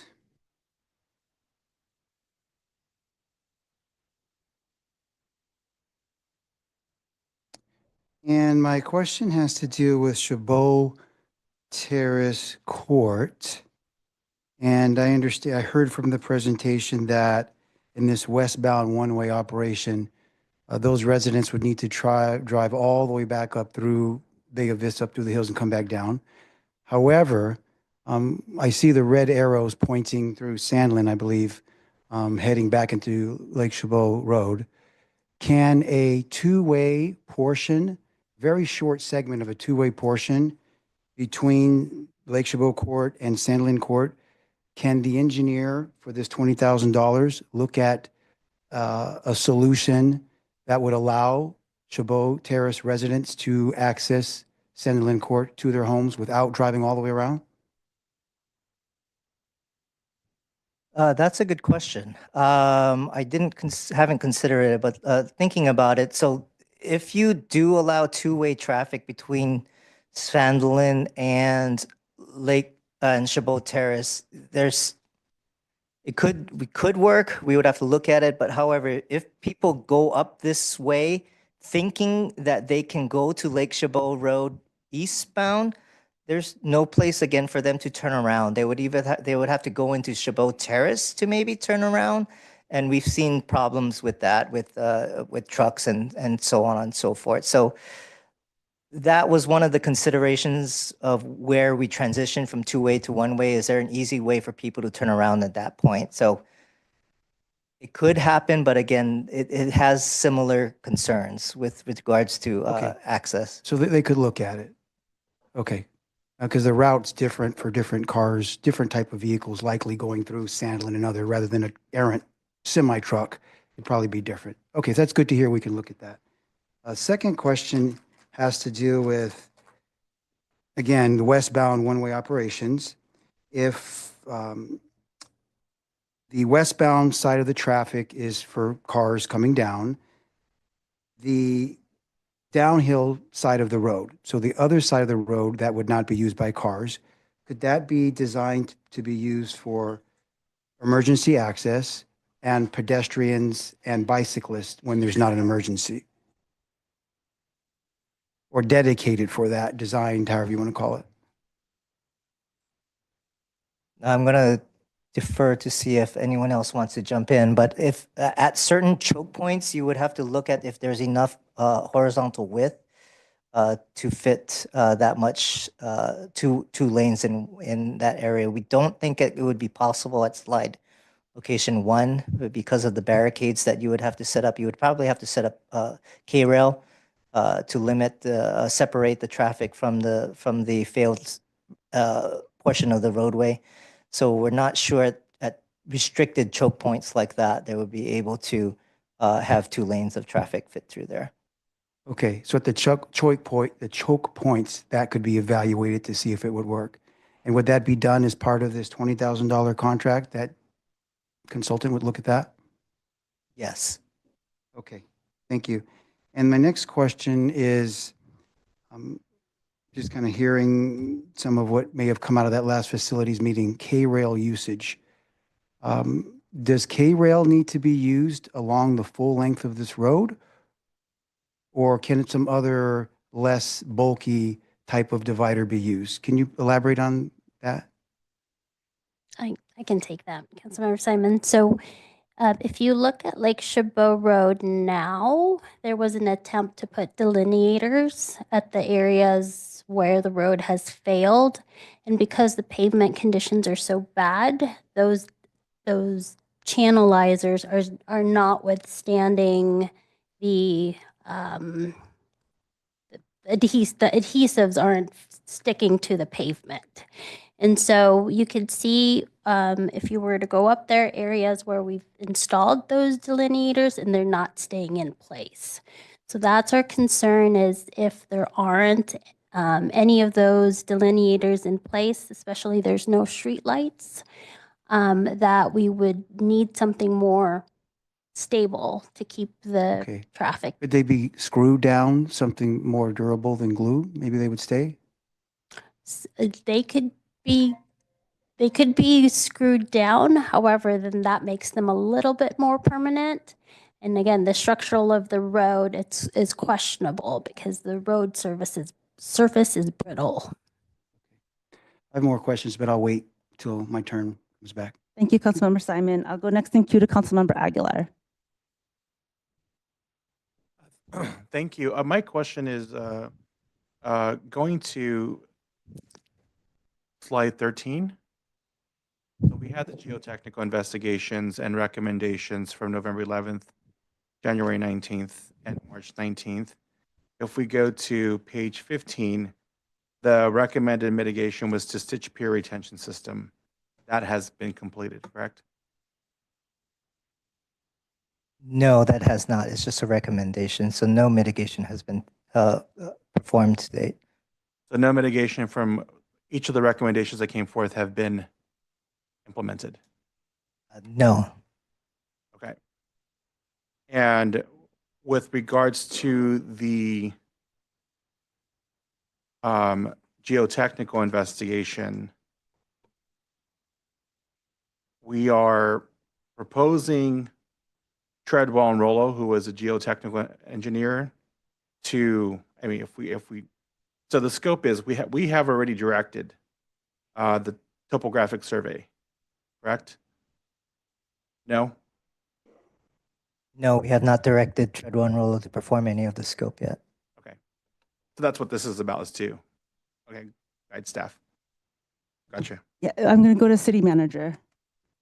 Thank you, Vice Mayor. Just for clarity, the direction staff is looking for tonight is, does the council want to open the road to one-way traffic, east or westbound, as part of that answer? And if so, then that will direct staff to do the study. Gotcha. Thank you. Those are my questions. Councilmember Bolt. Yes, thank you. My question is about, to be clear, we've done 3 of these geotechnical investigations, correct? Oh, since 2000, I think it was, or 2004? First time we did it, right? There was 2 investigations, 3 reports, as shown on this slide. Okay.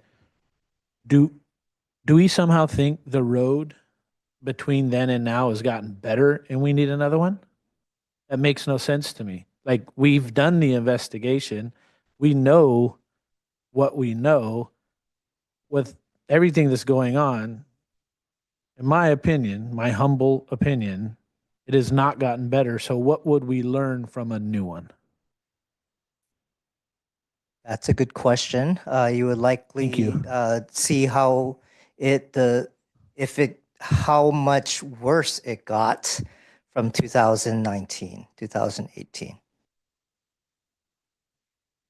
Okay, maybe it's just unclear in my mind. So then we did these investigations and then closed the road because of the investigations.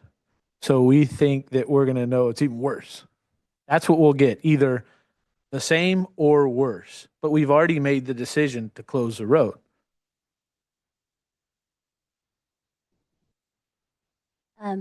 Just so the sequence of events is that we conducted the studies and we proceeded with the design, knowing those initial recommendations. The 2023 storms hit, and that's when we lost half of the roadway at slide 1, and that's when we decided to close the road. Okay. So, okay. So that's the difference. We lost half the road. And now we're going to do another study and find out that's the case. Like, this is going to be solid now. And we're not going to talk about it no more once we do this study, because the proof's in the pudding, right? Like, that would be the goal of this. I guess I'm going to come back over here. I'm going to go to city manager to clarify what Sure. the decision direction that we need to make as a council is for tonight specifically. Thank you, Vice Mayor. Thank you, Councilmember Bolt. That is your train of thought that you're expressing is partially the reason why staff's recommendation is to not go down this path. But due to the Facilities Committee only having 2 council members, and we didn't have clear direction there, and we know this is an important topic for the council and the community, we brought that here. Okay, so yeah, and so we're being asked to make this decision based on prior information that we have that actually got us to close the road. We haven't done anything to repair it. We haven't done any new studies, but somehow we want to know if we want to open it. Okay, all right.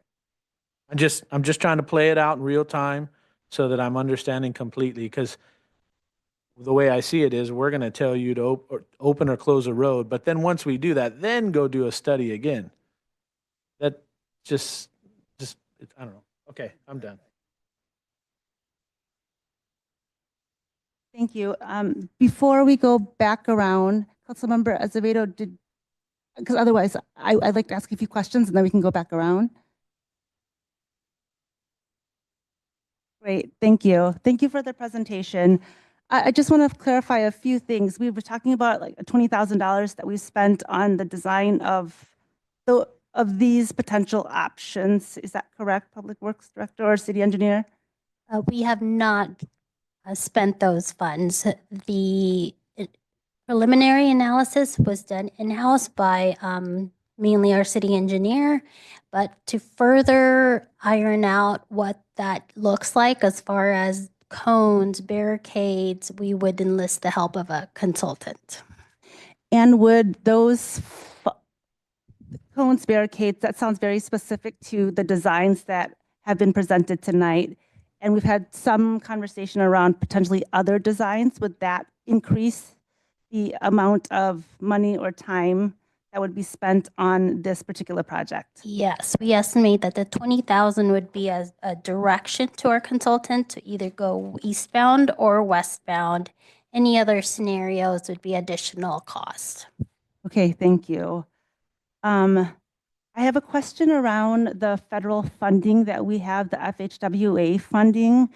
Given the recent executive orders and the confusion around what rescinding it actually means, although we've been awarded this grant, do we have those grant funds? The structure of the grant fund is through a reimbursement process. So we don't technically have those funds in-house ourselves. So as we conduct the work, pay invoices to our consultants and contractors, we then request for reimbursement. So it's one of those we spend first. And have we requested any money yet, any reimbursements yet? Not yet. Not yet. And so there is a possibility that is real that we could not get those federal funds even though we have won a contract for them. There is a possibility. Okay. I'm asking that, not facetiously, but just because of the environment that we're actually in.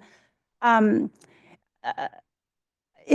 the geotechnical studies before, they mentioned both increased precipitation and earthquakes. And obviously, even just today, this weekend, we've been doing a lot of work around preparing the community for the atmospheric river that it continues to cover the area until through Friday.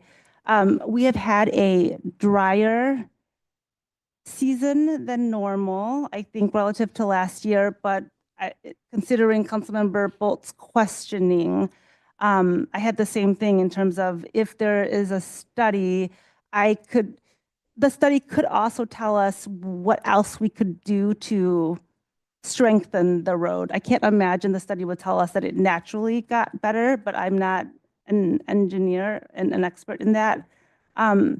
So the recommendations that were on, two questions, Cal Engineering and Geology.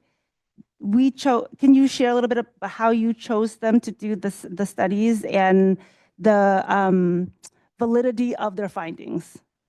Do you trust the work that they did? All of our consultants are selected through a request for proposal process following the purchasing guidelines of the city and the state.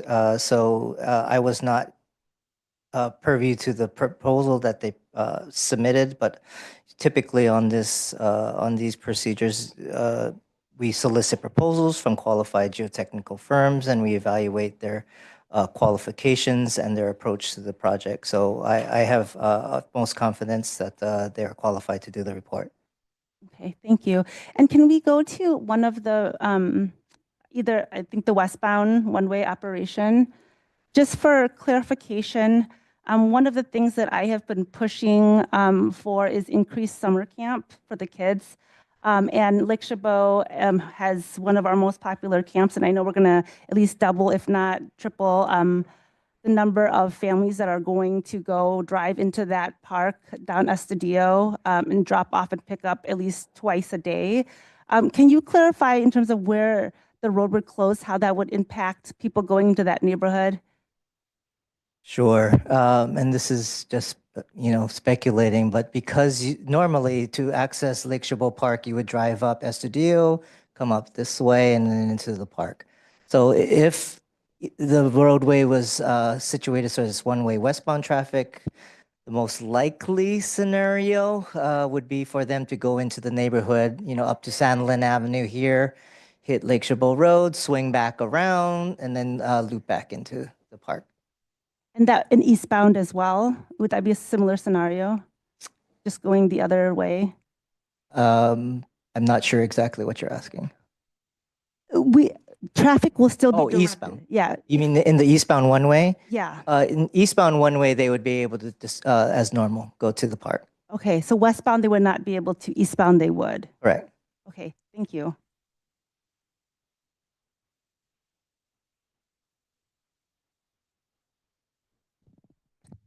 Okay, I'm gonna just limit my questions to two, only because we have a lot of folks waiting to speak, and I just want to make sure that we don't end at 12 at night. So one is regarding safety, and this is regarding the fire department's recommendation, So my question is regarding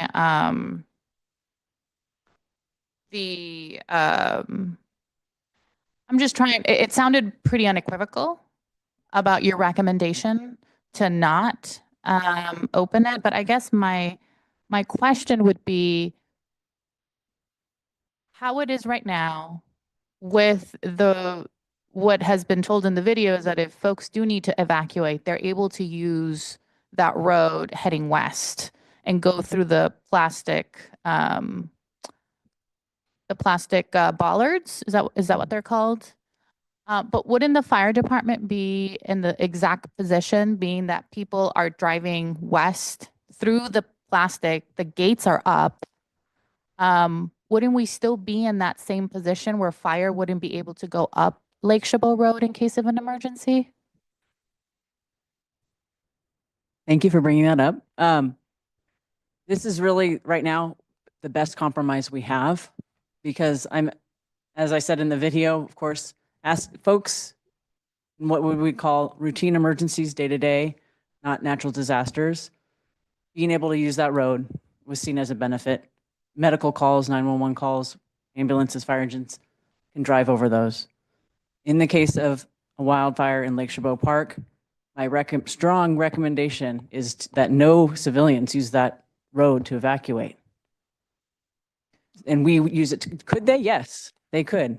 I would advise them not to, because they will be running in potentially into our fire engines coming up the road. That's where we're at right now. If we close that road permanently and shut the gates, we take away that option. It then, of course, slows, we take down the day-to-day 911 access. It slows everybody down in that case. So it's a compromise that we're at right now, allowing some access. But yeah, what you mentioned could happen. A car could drive over those in that scenario and block the road, unfortunately. Okay, I'll save the rest of it as a comment. Thank you for your clarification. Yeah, I'm going to go to city manager real quick. Thank you. I wanted to just add a point of clarification that, and Director Marquesis and City Engineer Jason Imai, if you could correct me if I'm wrong, but to change the road from the status it is right now to a one-way in either direction, you technically have to narrow the road from what it is today. Okay, so I see Sheila nodding her head, and I'm just saying it for the record because I know everyone can't see you at the same time while I'm speaking. And so I think that is more of the issue. While the road is in disrepair in its current state, there is the option of being able to maneuver throughout. But once they put up K-rails or any type of permanent things to make it where it's narrowed, that ability to maneuver in an unsafe way goes away. Thank you for that. I just have one more question, and I was not going to use all my time, but here we go. It's mostly a question, but kind of a comment. We're using words like half of the road is gone. And I just want to be clear that is that unequivocally true that half of the roadway is gone? Because we're using that term, but it sounds a little exaggerated, but if you're telling me that it's unequivocally true, then we can continue using that language. But it's the first time I've ever heard that half of the roadway is gone. So I'll go to Public Works Director. What I heard, there was that comment from one of the council members, but in the presentation, it was half of the slide. No. So I just want to confirm. Yeah, so I'll let her go. No. So at slide location 1, at the surface level, it looks like the road is there. But our engineering team and a consultant team, when they evaluated the slide, they went underneath the roadway, and the soil below the road has washed away. So when we say it's half of the roadway, it has soil underneath it. The other half does not. Is that I don't mean to sound combative. I'm just trying to, emotions are really high. And I just really want to make sure that we're using the right descriptive language for what's actually happening on the roadway. So if what you're telling me is that staff is, it's all right, that staff is unequivocally sure that half of the roadway is gone, then I will accept that as your professional opinion. But I'm just trying to be very careful about the language that we're using, because people really do. It's a contentious issue with a lot of emotions, and a lot of people are really interested in this issue. So I just want to make sure that we're not using language that is not accurately describing the condition of the road. Thank you, Director Marquesis. So I will reiterate again. So at slide location 1, which is the location the most west location, the underlying soil and rock has washed away to the center line of the road. The pavement may be still there, but if you look on the side of the road and look underneath the pavement, there's a void underneath the road. So for all intents and purposes, the road cannot be used.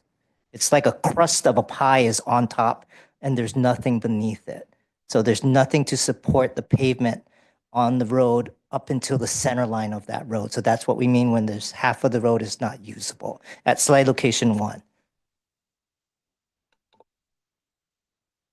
Councilmember Simon. Okay, thank you. I have similar questions. Back to that half of the road.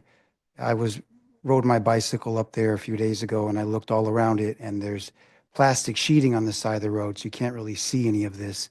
Is there a documentation that we as council can see for our own knowledge that this half of the road is gone beneath the pavement? In earlier facilities and transportation committee meetings, we provided cross sections that our engineering team provided. And so if you were to actually go back to those early 2023 facilities and transportation committee meetings, we provided a lot of cross sections of the roadway. My question, just for the sake of time, is can we see photos that show that half the road is gone beneath that plastic sheeting? Can you provide that to council? Yes, we should be able to provide those.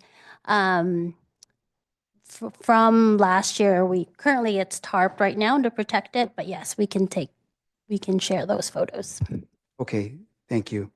My next question has to do back to the fire question, and I think it's just in line with the previous questions I've heard, but if the video that we saw, the road is open, it's accessible to the public to use in an emergency. Is that the case? Is that the point of that video that we watched? The public can use that in a fire? In a day-to-day emergency is what I think is what I said in that video. I mean, we can parse words right now about the video and the intent, which was if you have an emergency, it's not a wildfire disaster, you can use the road. But I would be asking everybody, please do not drive towards the fire while we're trying to come up and use that road as an access in the event of a large-scale wildfire event. Right, just so I understand, fire was starting from 580, no fire at the park from 580. Residents could use that, drive over the bollards and head out. Just, that's yes? Yes. No. Okay. The bollards are, they are drivable right now. You can drive over them. So if anybody chooses to, they can. Okay. My other question has to do with the need for the geotech report. Can you confirm none of the past geotechnical studies, did they state that the road is unsafe to drive on? Did any of the past studies state it is unsafe to drive on? City engineer. No, the reports did not state that. The reports looked at the conditions of the road and the possibility for future failure. Okay. But recently staff has stated that it is unsafe to drive on in the past few months. I don't think we stated that in particular. I think we said we would investigate, we solicited a scope and fee proposal from a geotechnical engineer to determine if Lake Chabot Road is able to be open to vehicular traffic at this time. Okay, so the purpose of this geotech report on the agenda tonight is to confirm if that road is safe to drive on right now. Is that the purpose? I will go to city manager. That is the request from the previous, not the current standing facilities committee, the previous facilities meeting. Staff does not recommend that that is necessary, but that's why we're here to ask council if council feels it's necessary. Okay, I understand what the purpose of that is. And my next question is, this study, if it were to be done, how long would it be good for? Would a rainstorm make it necessary again?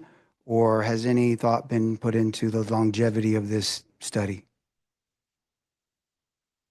Councilmember Simon, with the area being very active near a fault line, so it's hard to say how accurate the findings are. They're always kind of a point in time.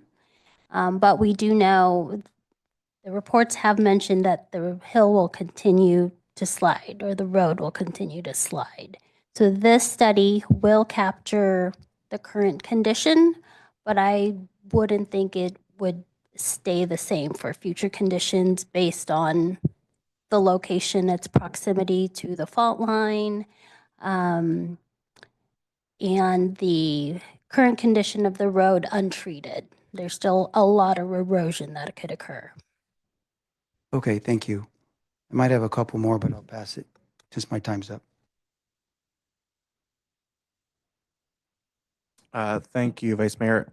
My question with regards to these studies, I asked, there were recommendations with regards to mitigation and nothing has been done. Did we get estimates as to how much it'll cost to fix, to mitigate the issues? Do we have a number at what it was to cost? The total for mitigation measures for all the slides? Is that the question?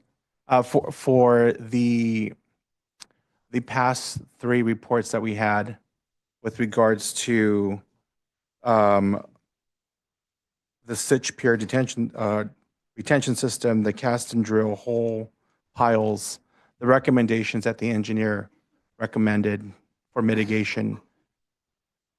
Everything on here, is that taken into account from those 3 reports? That's correct. Gotcha. And my question is for the fire department. As somebody who grew up in Southern California near Altadena, my sister's office, where she's a social worker, everything across the street burned down except for the foster care service center where she works. If there is a fire that is the fire department is not able to overcome, according to recent reports, the recent fires in LA have been considered too much to handle for the fire departments, for their large scale and the intensity, exacerbated fires due to strong winds and what have you. How would we guide the residents in that case where it's out of fires department's hands to help stop these fires when the winds are, you have these perfect conditions for fire with air, dry weather, brush. How will we get them down quickly? I mean, at that point, what we saw it happen in Altadena and the Palisades, how would we get the folks out? I mean, my concern is safety and to make sure that we have a road that is usable and open so that, I had friends who lost their homes. I used to go to the Getty Museum in Palisades to go to the museum with my classmates. People were just getting out of their cars and walking, running to safety. So how can we make sure that the residents of Bella Vista are not going to be stuck in that predicament with those perfect weather conditions? Quite honestly, we can't. And we couldn't even if the road were fully open both directions. The density is great enough from that location that there's going to be traffic no matter what in a situation of that extreme fire. We will be doing the best we can. And if it is directing all traffic down that hill in that situation, that's what we will, combined with law, we will be doing. We will make the best decisions in the moment that we can. If it's get our engines up there with at least 500 gallons of water protection, that's what we might be looking to do. We will absolutely be trying to evacuate everybody as fast as we can. And with regards to the road, essentially, with the study, I'd like to see it to 2-way alternating traffic to the way it was before. Is that something that we will know in the report if that's something that we can do, if there's funding to fix it? Thank you, Councilmember Simon. Yes, sorry, Aguilar. In the future, when we have the slides repaired, it'll be council decision at that time to say to reopen the roadway. We can revisit the conditions of the roadway. We would come to you just like tonight with a staff recommendation. Thank you. Those are my questions. Thank you, Councilmember Aguilar. Councilmember Simon, I know you have a few more questions. I do want to be mindful of everybody that's online and in person. So if it's okay, could we go on to public comment and then we can come back and do more questions and comments after that? Can I keep them quick with a quick answer? A quick response? Okay, can we put like 1 minute up there? Sure. All right, my first question is, if you do not use K-rail to separate the center line of the road, and you use the plastic bollards, would you still retain much of the width of the road? If you did not use K-rail, if you use plastic bollards, would you still retain? The simple answer is K-rail is wider than a plastic delineator. Okay, so that's yes, you would retain more width of the road with the ball. Is that the? That's correct, but the recommendation to use a K-rail rather than a bollard would be up to the engineers designing the proper traffic control, considering the safety of vehicles using the road and the hazards that are adjacent to The the last roadway. question is slides 1 and 4, how long will it take to repair those? Or 1 and 3, the ones that have failed? Yeah, 1 and 4. How long for them to be complete? Councilmember Simon, those are what we're currently focused on. It would depend on the environmental studies. Assuming we don't need any mitigation measures for any creatures in the area. We have all our permits. The repair itself for both roads, Jason, do you have that in mind? Yeah, sorry.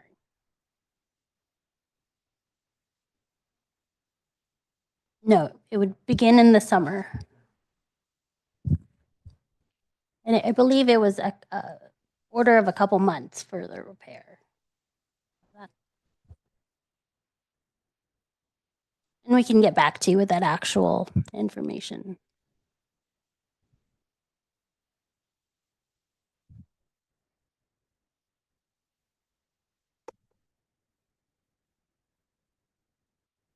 It's not exactly sure at this time because we would have to, the design development would be able to tell us a little bit more based on what the design is settled on with the civil engineer that's designing the repairs, but we think it would take several months to complete. Okay. Okay, we're back to that. So we're going to do public comment. We have 2 online, and we have how many in person? 29. 29 in person. And if it's okay, I would, if we could, we normally give 2 minutes, but because we have so many public comments, if we could limit it to 1 minute and 30 seconds. I'm seeing We some. also have a lot more hands up online. Oh, you have more hands up online. Oh, we have. There's 8. There's 8 now. Okay. Okay. 1 minute and 45 seconds. I'm just trying to, it adds up and multiplies. And so if we could just at least a little bit. Yes, I would just like to clarify that timing 1 minute 45 is going to be tricky. Okay. So I'm going to start with 1 minute on the timer, but please know it's going to count down. I'm going to reset it. You will have 1 minute 45. Is that? I just don't have the option to type in buttons. I will start with 1 minute, count it down. So I want to know what's going to be the most feasible for you to be able to do. Is that? It's either 1 minute or 2 minute. I only have whole numbers, but if you want any half numbers, then I have to count down, start it like 1 minute, count down to 45, and then I press the 1 again, and then that will add a minute to it. There's no easy way for me to do this. Or I can use my phone, but then we can't display it on the screen. Okay. I can make it work. I just need to know. Let's do 145 and I'm going to give you a cookie later. Thank you so much. Okay. Start online. Okay. All right. We're going to start online.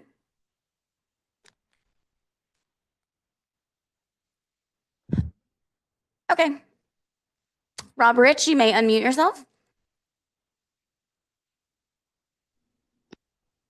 Hi, my name's Rob Rich, and I'm lucky enough to live here in San Leandro. I am speaking tonight in support of fire safety, which I believe is of paramount importance. At first blush, reopening Lake Chabot Road to one-way traffic may seem like a reasonable compromise, but are we really willing to compromise on fire safety? Many years ago, I worked as an on-call firefighter for the National Forest Service for a season, but that doesn't make me a wildfire expert, not even close. Fortunately, our fire department is, and according to our fire chief, opening Lake Chabot Road to one-way traffic will reduce fire safety, not improve it, reduce it. This is a fundamental issue. I think she's been extremely clear. As for those who are raising the specter of litigation in the event of a firestorm, I'm sure they are right. God forbid if we did have a fire up there and the bottlenecks and delay that the fire department is warning us about actually occurred. Fortunately, you can seek the counsel of the city attorney, who can share with you what our exposure to litigation might look like if we disregarded the opinion of the fire department on these critical matters. Please listen to the impartial experts and don't compromise on fire safety. That's a risk we can't afford to take. Thank you. Thank you. Douglas Spalding, you may unmute yourself. Thank you so much. Basta ya. Enough. Enough of this selfish demand by a subset of my Bayo Vista neighbors to open Lake Chabot Road. The fire, police, staff, geologists have all provided convincing reasons to keep it closed. To open the road jeopardizes our ability to use it in the future as an escape route. I am also very interested in safety. My son's car was just rear-ended, parked downhill on Graff Avenue, just beyond the East Wanna jump. The traffic traveling downhill is a perennial issue. We have people walking, biking, kids playing. So that part of the thing I empathize with. And I don't understand why the city has taken so long to adopt traffic slowing measures. They're cheap and they're easy to do. Speed bumps, put a three-way stop at Graff and View, another one at Graff and Graff Court, another one at four-way at Graff and East Wanna. Same should be done for all the downhill roads. If you want safety, then we should put signs up for fire evacuation routes. The same we have signs pointing up the hill for tsunami evacuation routes. We should distribute maps of those evacuation routes. We should practice it.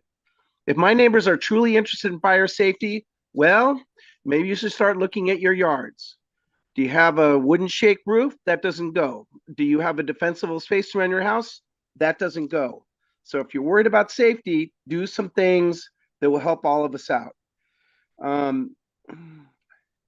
You know, I drove around tonight just to take a look at it, and I get lost going up into the new Bayo Vista. I live in the old Bayo Vista. So I think signage will be important, and signage on the fence where the road is closed saying, making it clear, you know, that you can use this road in emergency, in the event of an emergency, and distributing information about how to drive over those boulders. Thank you. Your time is up. Tao Nen.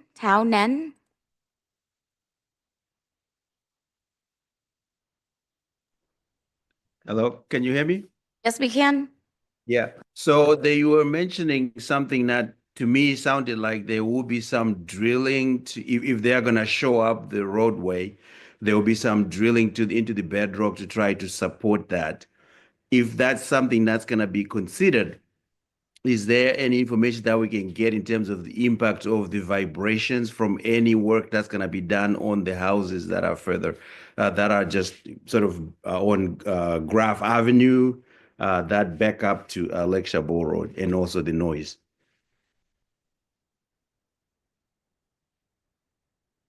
That's all. Okay, thank you. Leanna Costello. This is Jason Costello. I'm using my wife's computer. I'm a resident in San Leandro in a Studio Estates. I used Lake Chabot Road all the time for many years until it was closed. And coming into this presentation, I actually was all about get this road open. Speak up a little bit. Can't hear him. Somewhat persuasive. Jason, can you speak up a little? Yeah, I was going to say I'm a resident in San Leandro near Studio Estates, and I realize my time is going out. I'm just going to say, distilled to its core, we shouldn't spend any money on a one-way road until we have assurances that the road has been stabilized and isn't going to further deteriorate during the next rainstorm. So we need to have our priorities straight as far as that goes. Thank you. Thank you. Lucas, you may unmute yourself. Hi, can you hear me? Yes, we can. Thank you. Thank you for the minute 45. I strongly recommend that the chair revise the speaking time to 1 minute. So I'll try to keep my comments to 1 minute so we can all go home sooner rather than later. I think the road should stay closed. Listen to the experts. It's unsafe. You shut it down for a reason. Don't reopen it. for some conveniences. In fact, my recommendation would be, now that it's closed down, bulldoze the whole thing, rip it out. It's a road on a steep hill next to a creek, next to a lake. It's gonna keep eroding. It's gonna keep eroding. This has been going on since 2011. One after another, city councils have just been kicking the can down the road. The road is finally closed. Let's not waste $11 million on a road that probably shouldn't even be there in the first place. Thank you. Have a great evening. Thank you. Gunter Mihescu, you may unmute yourself.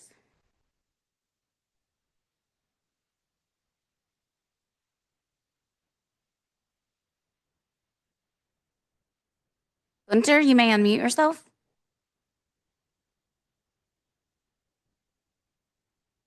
Okay, we're going to move on. Jesse, you may unmute yourself. Hi. Hi, I just wanted to make a comment in support of staff's recommendation. I think it's pretty clear, and especially from some of the questions that we've gotten from council, that it doesn't make a whole lot of sense to open up the road as a one-way road. I mean, not only for the cost, but clearly the fire life safety issues are really grave. And I think we should really take the recommendations of staff and those that are really concerned about our safety overall and for everybody in San Leandro. And not to mention that it's just, throwing good money after bad to invest in a one-way solution. So yeah, I'm supporting staff's recommendation. Thank you. Thank you. Karen, you may unmute yourself. Hi, I just wanted to concur on that same point. We pay our staff good money and they're intelligent and they've done their research. The fire, the police, and everyone are saying to keep it closed and that we shouldn't reopen it. And it's just like you've already heard, bad money after the desires of a few. And I think that a few in the city should not be listened to, even if they are the ones who are able to make donations to our politicians and to support those that want to run for office. I really think we need to listen to the staff and the safety professionals and keep the road closed. Thank you. Thank you. Gunter, you may unmute yourself. Yes, hi, can you hear me? Yes, we can. All right, thank you for the chance to speak. I wanted to echo all the other points, and I think we should listen to the experts.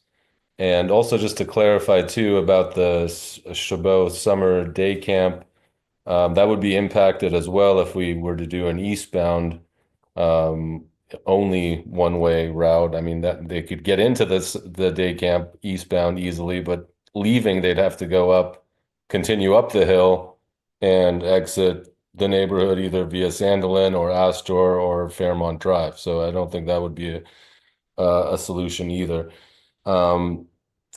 Also, a gentleman mentioned that just recently mentioned it's impacted by a slope and rains and a creek.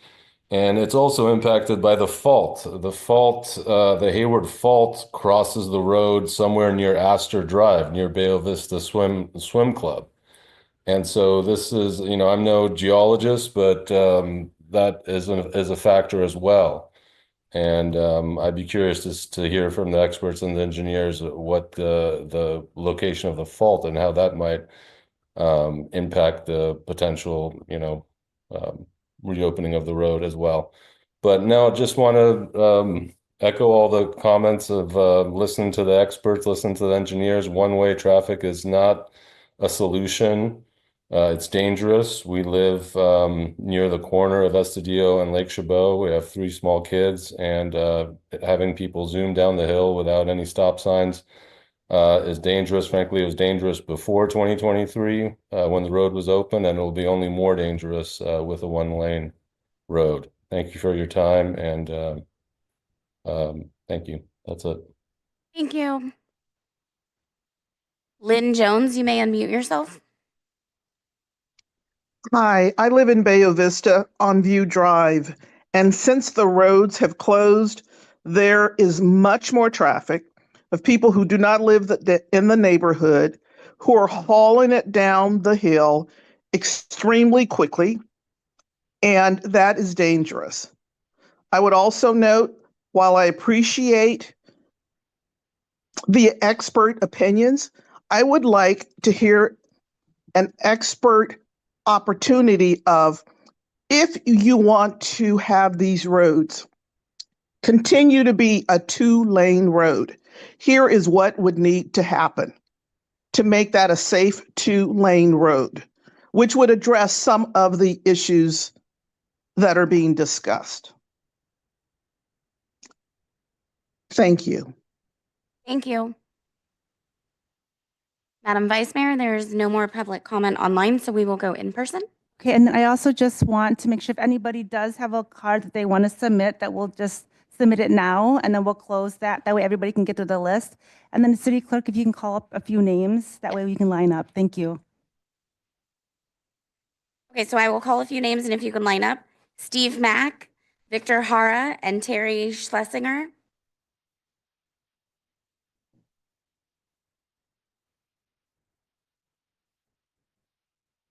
Steve Mack, you can go first. I found your original card.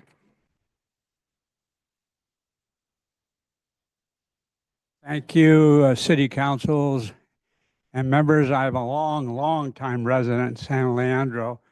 Live on Lake Chabot Terrace, but I know Lake Chabot Road well. And I want to compliment the people that gave the report, because there's two sides of politics. I was in a political job. There's a political side. We're worried because the rich people live on the hill and they are very active. Many of them here probably listening. Some of them I don't dislike. I dislike their message. There is no way. There's a fire risk is going to come from the park, not from the top of Bay Vista. That was a false flag, and I think probably the fire department knows it. So I would hope, I understand the person representing Bay Vista, which I live in, but the other side of council, it's not just, I was kind of thinking 1 lane may be okay, but if you go up and walk, which I do, you look down with a slide, it's straight down, not straight down. I don't know if they're ever going to stop it. And I haven't heard much about the Hayward Falls. We live on the Hayward Falls. The council members, if this comes to a full, you're not going to get any money. Do you think FEMA is going to give anybody any money with the new president? I doubt it. So you should make a physically right decision. If you do the road and pay all the money and it goes to hell, I don't think constituents that don't live on Bay Vista are going to be too happy about it, who very reluctantly don't use it. You should go up and look at all of these geographical areas. To me, it's an impossible task, but thank you for listening to my concerns. And I've known many mayors and many political people, and I've been in I worked most of my life in a political job. There's a political consideration, and then there's a scientific cost, what you want to do. And I would definitely think that you should not open it now at all, because it's not going to be helpful. Thank you. Thank you for your time. Victor Hara, Terry Schlesinger, and then Greg Novak.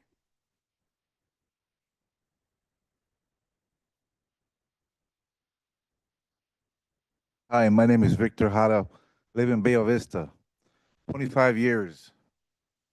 Dear council members, first and foremost, I want to sincerely thank you for addressing these issues in today's meeting. A discussion means a great deal to me in our community. I'd like to take a moment to summarize what I believe opening Lake Chabot Road is important. Keeping it closed poses safety hazards, especially during emergencies. Many community members rely on this road daily. Its closure has forced them onto alternative routes, increasing traffic in areas that were not designed for it. Most importantly, we have an opportunity to fix something that affects the well-being of our community, our livelihoods. This issue matters deeply to us, and I hope we can work together for a solution. 29 people died in LA, someone's mother, someone's father, someone's grandparents. Please, don't let this happen to us, right? We've had too many too many clues, too many experiences of what can happen. And it will happen. Believe me, it's going to happen. You talk about what might happen. It could happen right now, right? But we can't think about what might happen. We have to be proactive and fix the road, open it one way or another, right? Let's do something about it, people. All right? Let's not watch people burn and die. This is real talk. Thank you for your time again. I really appreciate everyone here today. Thank you. Terry Schlesinger, Greg Novak, and Marianne Miller.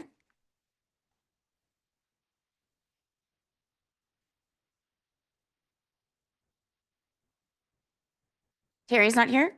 Okay, Greg Novak, Marianne Miller, Paul Wellenkamp.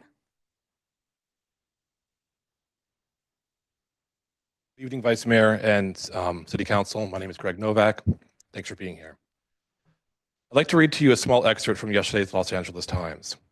Palisades fire on January 7th exposed the terrifying reality of inadequate evacuation infrastructure in the area, as residents found themselves trapped in gridlock roads while flames burned down on their homes. Streets were gridlocked at least 40 minutes before the first widespread evacuation order. Firefighters and police told motorists, get out and run, leading to further chaos as abandoned cars blocked critical escape routes and first responders struggled to get through. Even seasoned veteran firefighters were stunned by the scene. Ty Duffy, one resident, described the gridlock as flames surrounded the road. You can't evacuate, even if you want to. Others shared similar experiences, warning, we are trapped on Palisades Drive. There is nowhere to go. Resident Lee Mitz said everyone was out for themselves and nobody told us where to go. It was chaos. The tragedy at that fire resulted in 12 deaths, which highlighted the consequences of decades of ignored safety warnings. Local officials and experts had long cautioned that the area's 3 narrow roads, much like Bayo Vista, could not handle a massive evacuation, but political pressures prevailed. Disaster planning models estimated it would take over 5 hours to evacuate the Palisades under optimum conditions, and there was less than 1 hour that the residents had before the roads became impacted. Residents and officials alike reflect on how this catastrophe could have been avoided. Yet for years, these warnings came too late. Reopen Lake Chabot Road. Thank you. Marianne Miller, Paul Wellenkamp, and Willow Idlewild. Good evening, Madam Chair, members of the council. Marianne Miller, San Leandro resident. Tonight, I actually want to talk to you as a former city planner, and I want to direct your attention to the 2035 San Leandro General Plan and the accompanying EIR, Environmental Impact Report. Those documents are the long-range blueprint for how decisions are made in the city. Currently, the city is out of conformance with its general plan because the street network that is represented in that general plan is no longer in play. Additionally, closure of Lake Chabot Road triggers the California Environmental Quality Act. That means that an initial study needs to be completed. At minimum, a traffic study needs to be undertaken.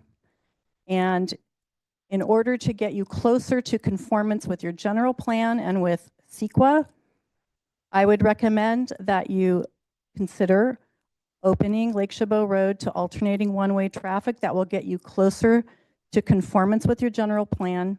And hopefully one day the road will be reopened for two-way traffic. Thank you very much. Thank you. Paul Wellenkamp, Willow Idlewild, and Tondi Smith. I'm here to talk in support of opening one way. And I want to tell you, you don't have to start from scratch. We've gone down this road before, so to speak.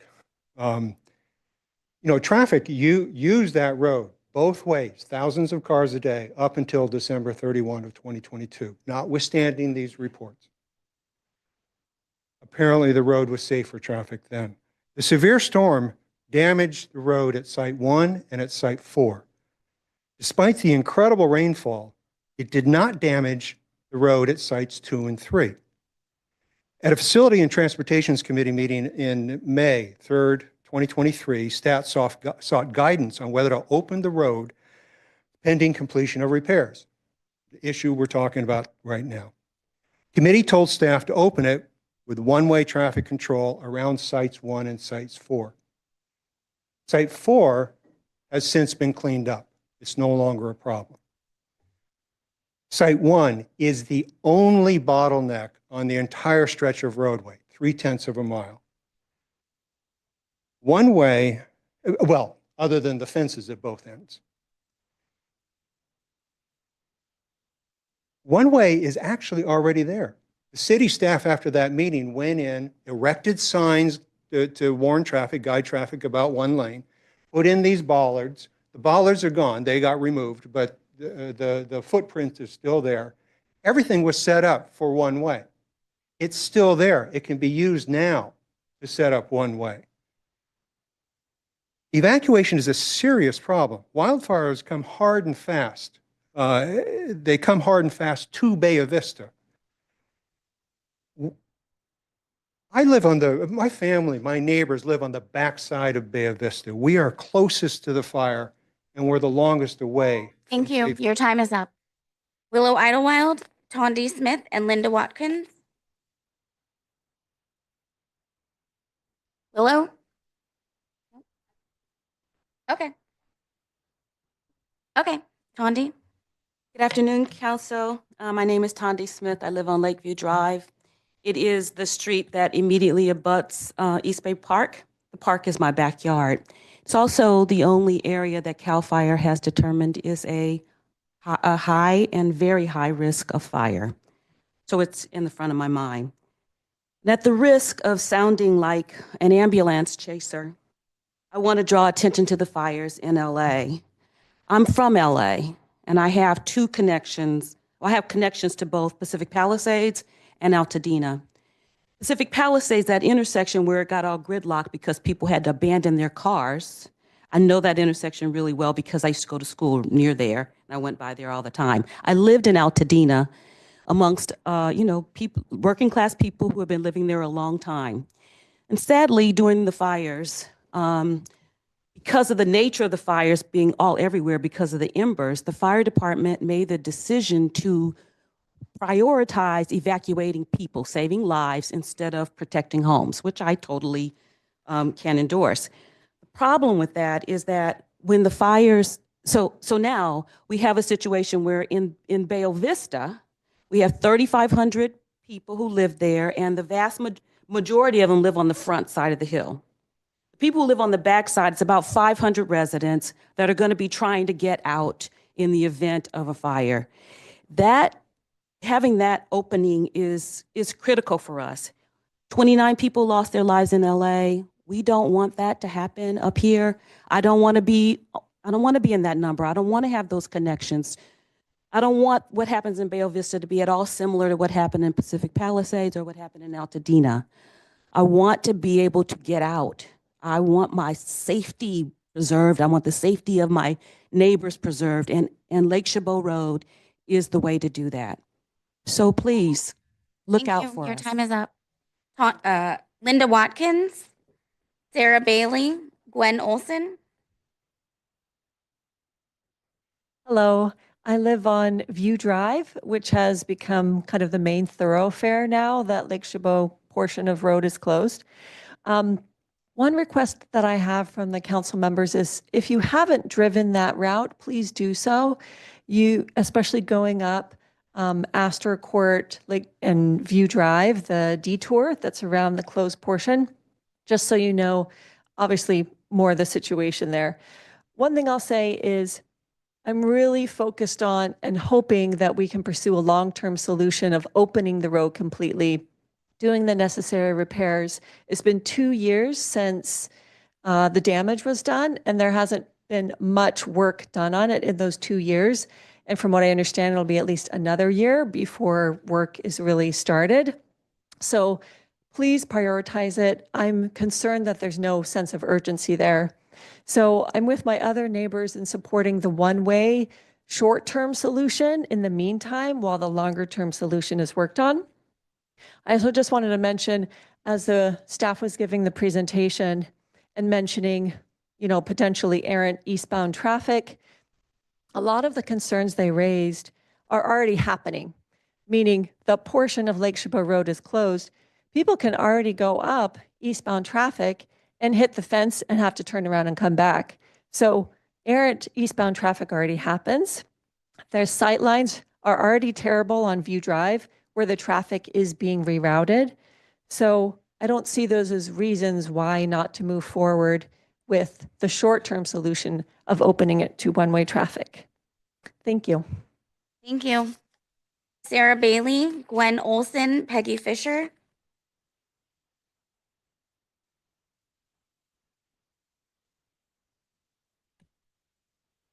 Lake Chabot Road is dangerous, but it has never been closed to evacuating residents, only to everyday traffic.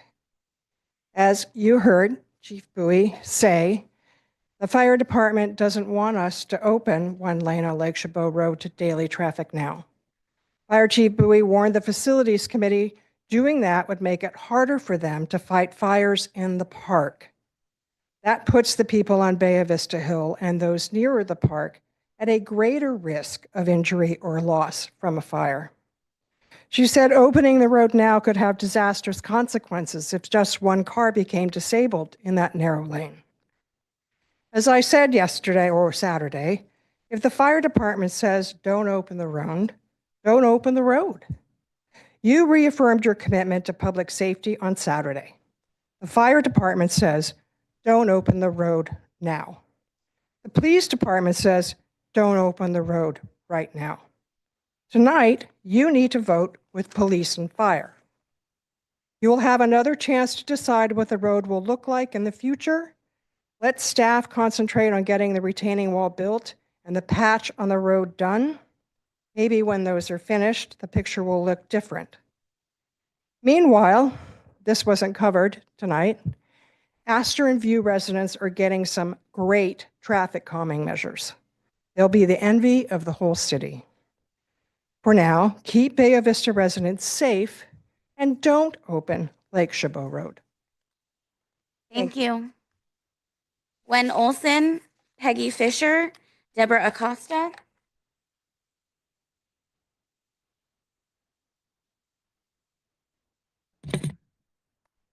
Thank you, Council. I'm a 30-year resident of Bay Vista, and I want to note both the fire department and city engineers have stated unequivocally that the neighborhood will be safer with the road as it stands now. Lake Chabot Road between two landslides, which is called number 3, is between the two landslides, is a fractured eggshell over moving earth. There's a section near the fallen hillside, number 3, where a 100-foot section of the road has slid to 30 inches below the level of the road. This area is still moving. There's a water and sewer main running through the part of the road in question, and that road has settled around the lines, leaving a hump where the line has not moved, where the sewer line is not moved. Not only does this demonstrate the continued movement of the road, but it puts the lines in danger of rupture if we open it to traffic prior to repair. If those lines rupture or the area of the road visibly sliding collapses, it will be damaged far beyond the city's resources to repair. The continuous vibration of the cars and the occasional truck risk the fragile structure and structural integrity of the road. And I will leave it at that because I'm trying to shorten my. Thank you. Peggy Fisher, Deborah Acosta, and Craig Ishimaru. Good evening, Vice Mayor, council members, and staff members. I live on Chabot Terrace, and I would like to express my appreciation for the diligent work that the city staff is doing regarding Lake Chabot Road. The damaged half-mile section of this road represents a significant financial challenge, particularly when the city is already facing a 165 million backlog for repairs across 98 miles of city streets. Repairing this road portion, the half-mile stretch, will require abandoning and deprioritizing other city projects. Given the previous temporary fixes and the high costs associated with further repairs, this segment has become one of the most problematic and San Leandro. The city manager and the director of public works have declared that the closed portion of Lake Chabot Road is not safe for permanent vehicle traffic in its current condition. Any attempt to open the road to any traffic is irresponsible and uneconomical. Such a plan could further damage the road, put drivers at risk, and expose the city to significant liability. One-lane traffic will create intolerable congestions right outside of the front doors of the homes along Lake Chabot Road. Regarding the traffic concerns in Upper Bay Vista, I believe it can be resolved through alternatives such as the city traffic calming program without the need of reopening Lake Chabot Road. I strongly urge you to keep the road closed. Listen to the experts. Thank you. Thank you. Deborah Acosta, Craig Ishimaru, and Kat Wellman. Deborah left. Okay. Craig Ishimaru, Kat Wellman, Brian LeBeau. Craig left as well. Kat Wellman, Brian LeBeau, and Stephen Cassidy. Good evening. I'm the president of Bovia, and I also represent almost 1,300 petitioners who support opening the road downhill to one-way traffic for 3 reasons. It protects the public safety, it can be a win-win solution, and it's an inexpensive fix. The most important duty of our public officials is to protect public safety. The LA fires demonstrate how critical it is to have all evacuation roads open and unencumbered. 12 deaths occurred in Pacific Palisades where there were only 3 ways to escape to safety. We really have only 2 ways to escape Bay Vista, both involving Benedict Drive, which the city's 2022 hazard mitigation report determined would be dangerously over capacity in the event of a wildfire. This was before Lake Chabot Road was closed. Factor in 80 ambulances driving in and out on Benedict to transport 80 acute care patients at Kindred Hospital to safety, and you know there will be gridlock. We have many residents in wheelchairs and walkers needing extra help who will not be able to walk to safety when that happens. This can be a win-win situation if an emergency lane can be designed for first responders in an emergency that can also be used by cyclists and pedestrians.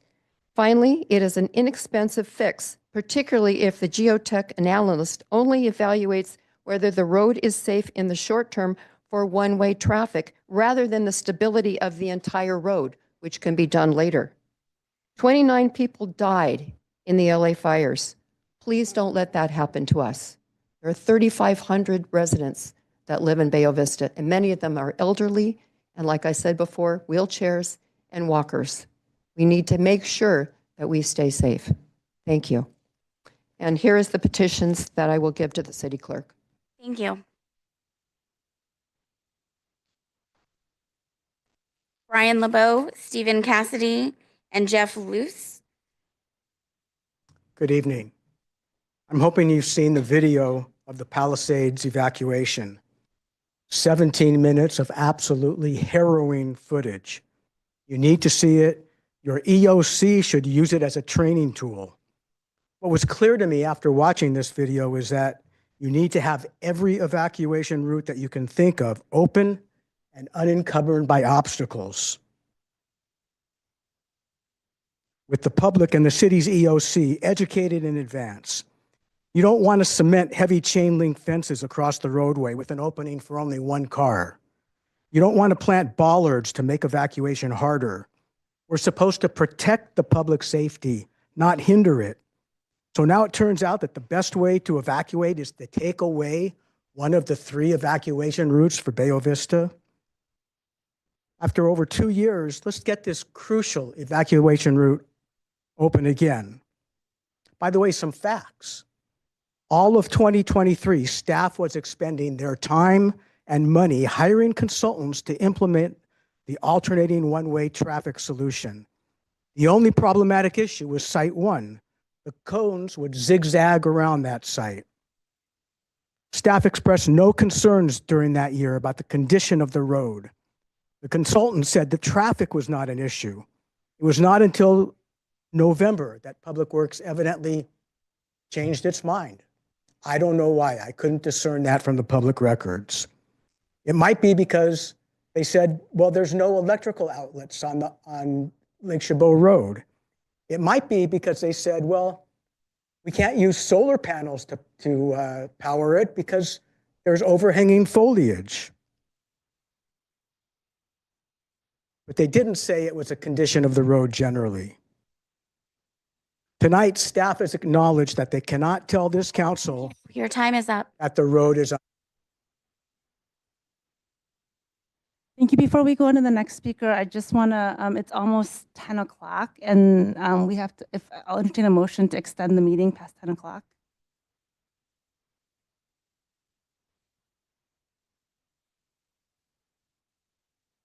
To the chair. I motion to extend to 10:15.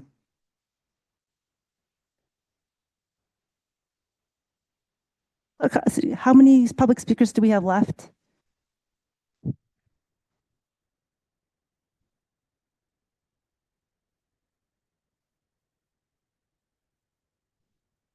To the chair while we count. We have that 14. other meeting directly after this. Are we gonna push, like, what are we gonna do with that one then?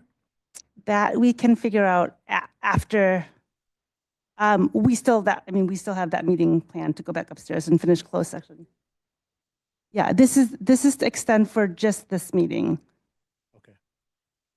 So right now we have 14. we have 14 left, so that's already going to take us to 10:15. Can we? Does somebody want to? Or modified to 10:30. Okay. I'll second that. Okay. Second, the motion was made by Councilmember Simon and seconded by Councilmember Viveros Walton. It's time to vote.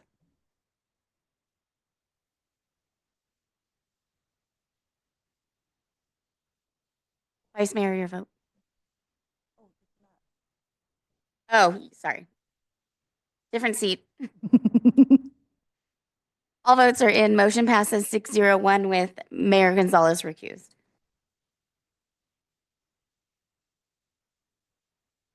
Thank you. We can continue with public comment. Okay, thank you. Stephen Cassidy, Jeff Luce, Tim Holmes. Hello, Mayor and Council, and Vice Mayor. Imagine it's 15 years from now, there's a major flood with climate change, sea level rise, king tides, and just a massive storm. There's a huge wave of water that comes in from the San Francisco Bay all along the San Leandro coastline. Neptune Drive is taken out. Flooding goes all the way down into Heron Bay. Major street damage, tens of millions of dollars. And there's 2 council members from those districts that are elected directly for that area. But the other council members are like, well, you know, it's not my area. You know, my voters don't want to see the roads in my area not be repaired because we're going to repair roads over on the west side of town. And there's nothing those voters can do about it because, you know, I'm directly elected just by people from my district. And oh, by the way, we set the precedent that if a major road in San Leandro is destroyed in a natural disaster and it's going to cost a lot of money, we do not repair it. We just bulldoze it down and tell the people there, hey, sorry, because we did that with Lake Chabot Road 15 years ago. So my point is, what goes around comes around. And if you're worried about natural disasters destroying infrastructure in our city, it's the west side of town that really needs to be concerned because of the influence or because of the impact of the Bay water. Now, let me just say to you, if you don't come up with a solution to permanently fix and repair Lake Chabot Road, it is a cancer on the city council and the ability to do anything that you want to do in terms of future revenue measures.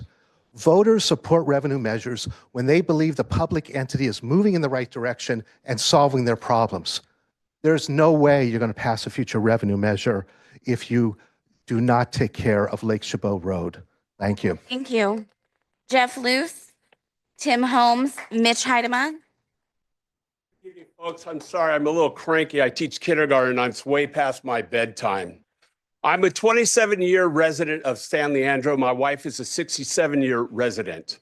We live in Bay Vista, and thanks to Mr. Bolt, who outlined tonight, we've had a 14-year autopsy from our engineers about what has been going on.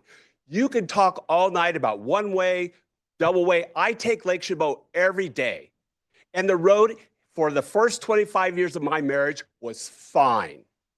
And the problem is that in an evacuation situation, there's not a clear way to get out. I do have a solution, a partial solution. And I want you to listen that people, I don't care if it's bicyclists or what it is. The problem is the road is not repaired. It's not. You've sat for 2 years.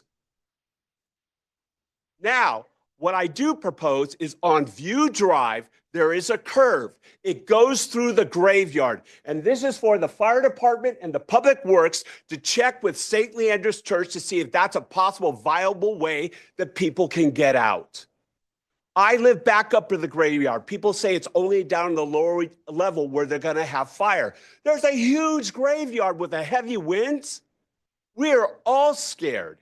And we are all trying to do what we can to make our house fireproof, like getting metal gates, putting on covers on our vents so the embers don't get in, which destroyed a house on Keller just a couple of months ago.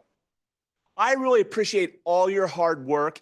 And you know what? With all the problems that the city has right now, I'm glad to be a public school teacher. It's a dream job.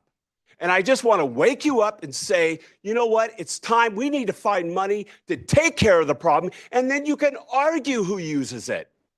If you want to make it a two-way, put a light on there that says a catastrophic event. You have two-way traffic off Astor to go to Lake Chabot Road. Thank you. Your time is up. And you can have traffic two ways. Tim Holmes, Mitch Heidema, Robin Thompson Webb. I'll be very brief. It seems fiscally unwise to commit money to something that has failed for the last 100 years, and given the climate changes that it's inevitably going to fail over the next 100 years, it seems unwise to rely on the flow of money coming from the federal government reliably at the moment. And I would ask someone to ask the fire chief how realistic it is to put fire equipment on the remaining lane if 50% of the road up to that lane is already washed out. Thank you. Mitch Heidema, Robin Thompson Webb, Peggy Fisher. Hi, everybody. First, I want to thank the city staff for the immense time and energy that they put into researching and sharing the history of Lake Chabot Road and the various options.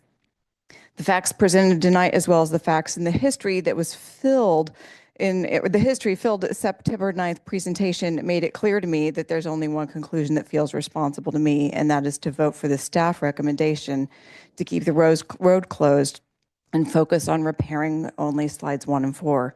We learned it from the September 9th presentation that the whole reason Fairmont Drive exists is because many decades ago, it was clear from the history and studies that Lake Chabot Road was unstable due to the geology and should not be relied on that. We have literally known that for decades. Rain will continue to erode this stretch of road, and it will likely be decimated when the overdue earthquake from the Hayward Fault hits, the fault that this road sits on. Given the facts shared tonight, and the reality is that opening a one-way street would actually decrease the safety of the people in Bay Vista, and in case of fire, potentially the rest of the city. Additionally, opening it would not eliminate the bottleneck that is going to limit leaving the Bay Vista area. I've gone to see the bollards. They move very easily. Regular cars should have no problem driving over these bollards in the case of an emergency. The city also can't afford the work beyond the staff recommendation.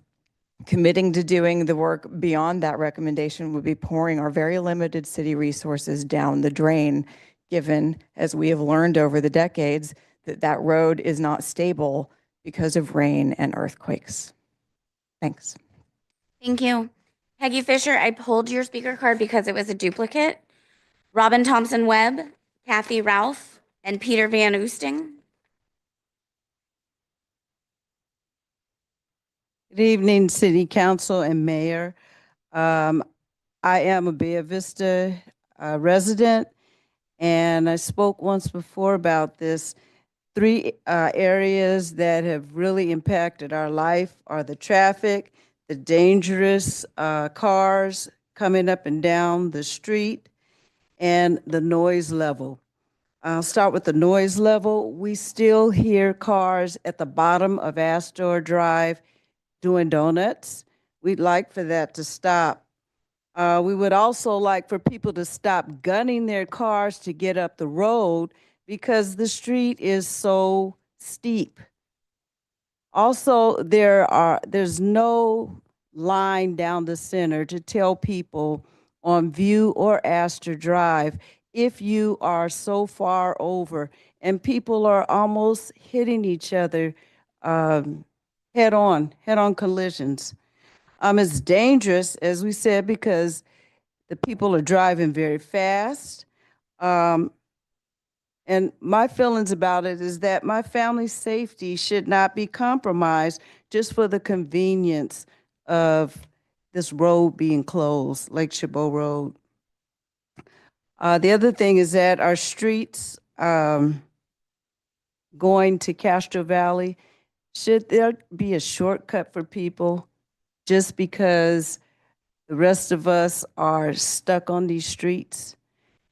Something needs to be done. Open it, close it, fix it, do whatever it needs, but it needs to be done as soon as possible. Thank you. Thank you. Kathy Ralph, Peter Van Oosting, and Monica Poindexter. Thank you, council people and Vice Mayor.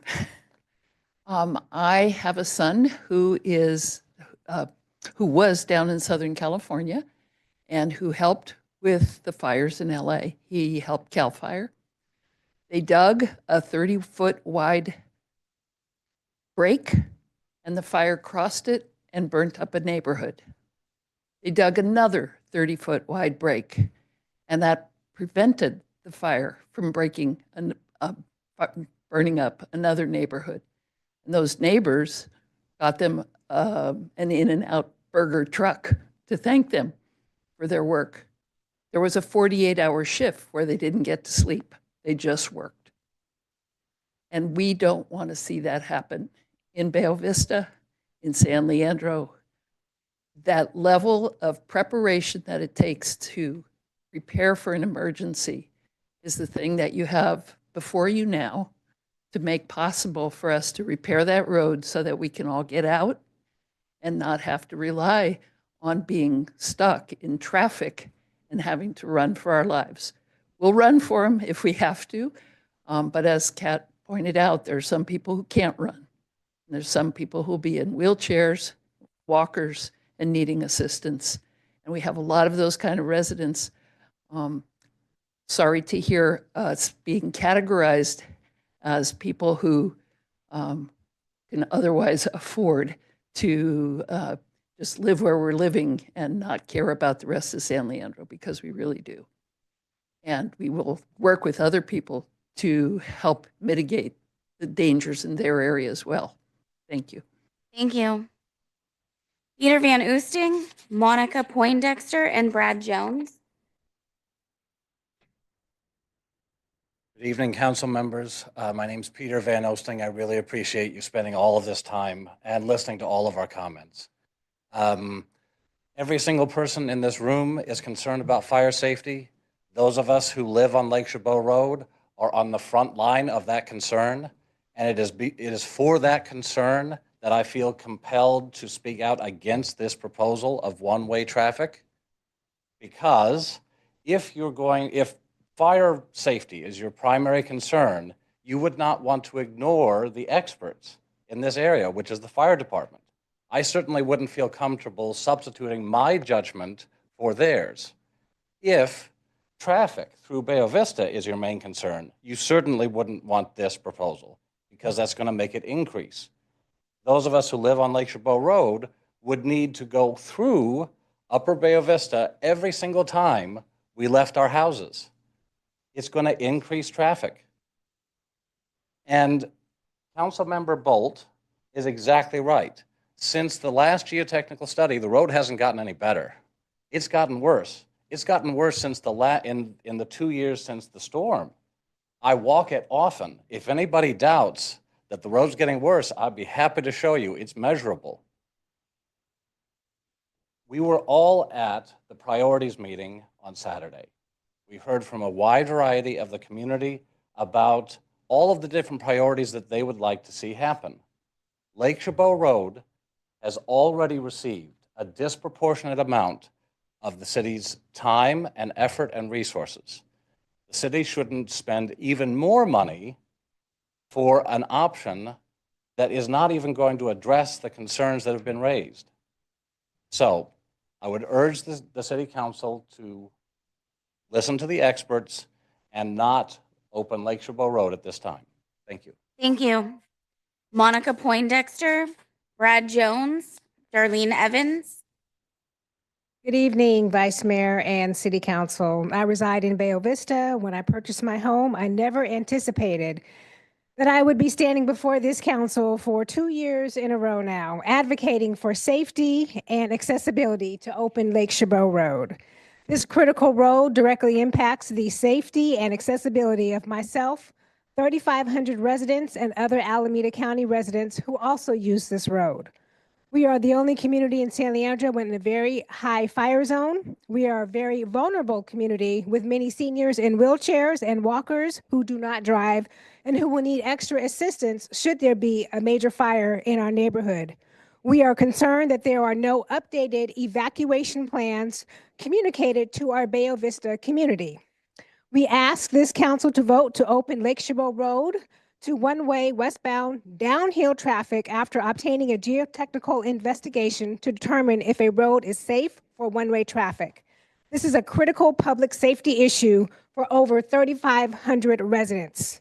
29 people died in the Los Angeles fire. Please don't let this happen to us. And we implore that this council and the planning and facilities team consider the plight of our residential community living in a high fire zone where a major evacuation road is closed in our neighborhood. Thank you for your time. Thank you. Brad Jones, Darlene Evans, Payal Vora. Thank you. Some of you might remember me from last time. I'm the first house, corner of Astor Drive and Lake Chabot Road. First of all, I'd like to give praise to Sergeant Ryan Gill for making an effort to curb the sideshow activity that was happening, particularly one vehicle, and he went out of his way to make that end. And that person has since sent his friends to do the sideshows. Somebody in my family walks 2 times a day along the closed portion of Lake Chabot Road. And there's a new slide developing. It's about 100 yards from the Astor closure down on the north side. I took photos of it today. It should be investigated. It's new. More people are using the closed section on a daily basis, especially at night. And what I mean by that is they are driving through the Ballards with their own personal vehicles. And this is going on quite often, almost daily. So I wanted to bring that to your attention. The speeding and reckless driving have not changed. We continue to not see any traffic enforcement in the area aside from a specific issue. I'm asking City Council for aggressive traffic mitigation. This will reduce many of the issues and complaints in our neighborhood. I think it would be nice to do something. And if we can control the traffic that comes from Castro Valley with speed bumps and traffic mitigation, I think it'll make the neighborhood a lot less angry. Thank you. Thank you. Darlene Evans, Payal Vora, and Eric.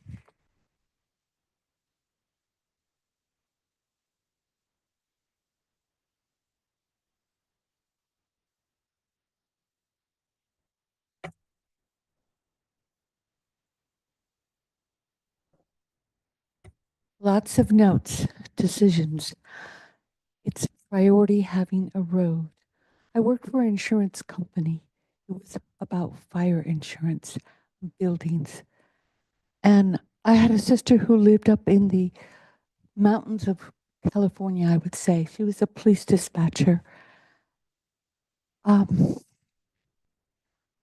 think you should vote to have the one-way put in. Where I lived as a youngster was Oakland, California.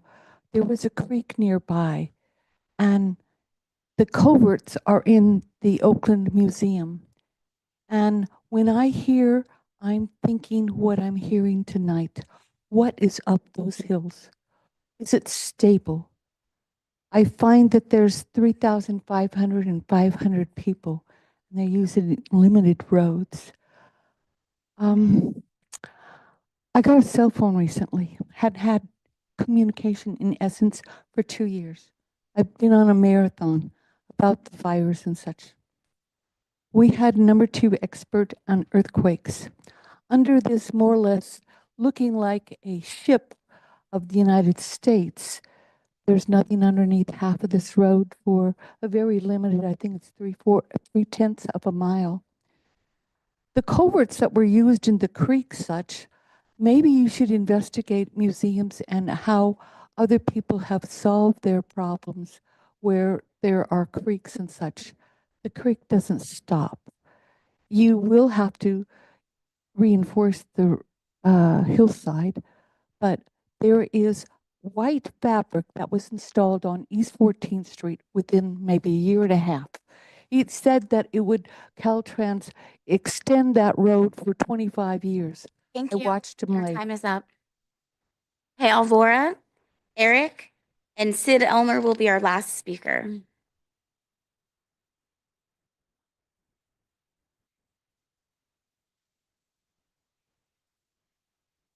Thank you, City Council and Vice Mayor. I live in Bay Vista, and as a building forensics engineer, I was in LA, excuse me, on 7 January when the fires were in full force, and I'll be there again tomorrow. I have seen the absolute devastation and desperation that fires cause in communities, as well as the overwhelming aspect of for all of the firefighters and the fire departments of various communities. Fire risk for us in Bay Vista is officially classified as a high fire risk area, and that risk for us in Bay Vista is compounded by the steep, narrow roads that wind through the neighborhoods. Lake Chabot Road is a critical evacuation route for our community, and it should be engineered to open to at least one-way downhill traffic so that we can leave safely. And if the fire vehicles need to come up, or emergency first responders, whoever needs to come up, people will see that and they will make way for them, as we do on the normal roads when we hear a siren. Any environmental good that the closed 2,100-foot section of the road would do is already being undone by the circuitous routes most of us are forced to take because of the road closure. And eventually, I just want to say that fire risk in Bay Vista is real. And as we know, at least 29 people died in the LA area fires. Please, let's not let that happen in San Leandro to our community. Thank you. Thank you, Eric, and then Sid Elmer. Opening Lake Chabot Road would make San Leandro less safe. The fire chief has warned that allowing one-way traffic would complicate emergency response. So how can we claim that we're reopening the road in the name of safety when even the fire department says otherwise? What we should do is, I agree with one of the council members, that we should reopen it when we do have the funding to properly open it with 2 lanes and not make a one-way bottleneck. Until then, emergency response teams should take priority. What about the nearly of the money that's being used to study reopening the road for multiple times? Millions more to keep the road open, and that money could be better spent on, say, traffic calming or paying those people who are here in the blue shirts. But why would we just send that money to a road destined to fail under the weight of the traffic that we would be inviting to pass over it? Maybe in the future, if the road is rebuilt for two-way traffic, we can revisit this. But for the time being, keeping it closed saves money and keeps the city safer. Thank you. Thank you. Madam Vice Mayor, there's no more public comment? I think Sid is. Oh, sorry. I'm so sorry. There is one more. It's okay. Council members, Vice Mayor, thank you for staying up late, and thank you for your service to our community, staff as well. I wasn't actually planning to comment tonight, but just reading the room, it seems to me like I get a sense that the council members are likely going to be voting for the recommendation of the staff. I would actually not recommend you do that. I am in the camp that wants to see Lake Chabot Road open to one-way traffic immediately and two-way traffic soon thereafter. I would just suggest, if you do vote in to follow the staff's recommendation to not open the road to one-way traffic soon, please do whatever it takes to open the road as soon as possible. The problem that I see is if the road is closed right now, it's easy to keep it closed. And a year later, it's still closed. And 2 years later, it's still closed. And 5 years later, it's still closed. You have to take action to do something. Otherwise, inertia takes effect and an object at rest stays at rest. So please do not stay at rest. Take some action to move forward so the road can eventually be opened, as we know, for the safety of our neighborhood. The more exit routes we have, the more evacuation routes we have, the better, not fewer. Thank you very much. Thank you. Okay, Madam Mayor, now there are no more public comments. Thank you, City Clerk. Okay, so I'll turn it back to our council for any additional comments or question. And if we could try to be brief, that would be great. The Councilmember Viveros Walton. Thank you. My immense gratitude to staff who have worked with us. I didn't count the number of meetings that y'all have presented, but I just really appreciate your time and your energy. I think what we are seeing is a community who ultimately wants to feel safe where they live, and neighbors who are concerned about the neighborhood. I think every year during the firework season, and every time we have a planned power outage, when we have winds just howling through the hills, my heart does not stop beating so hard, because I know that it's only a matter of time until we have a fire up there. And I would actually want to make a motion so that we can actually start either discussing or kind of frame the conversation. But I would actually like to make a motion to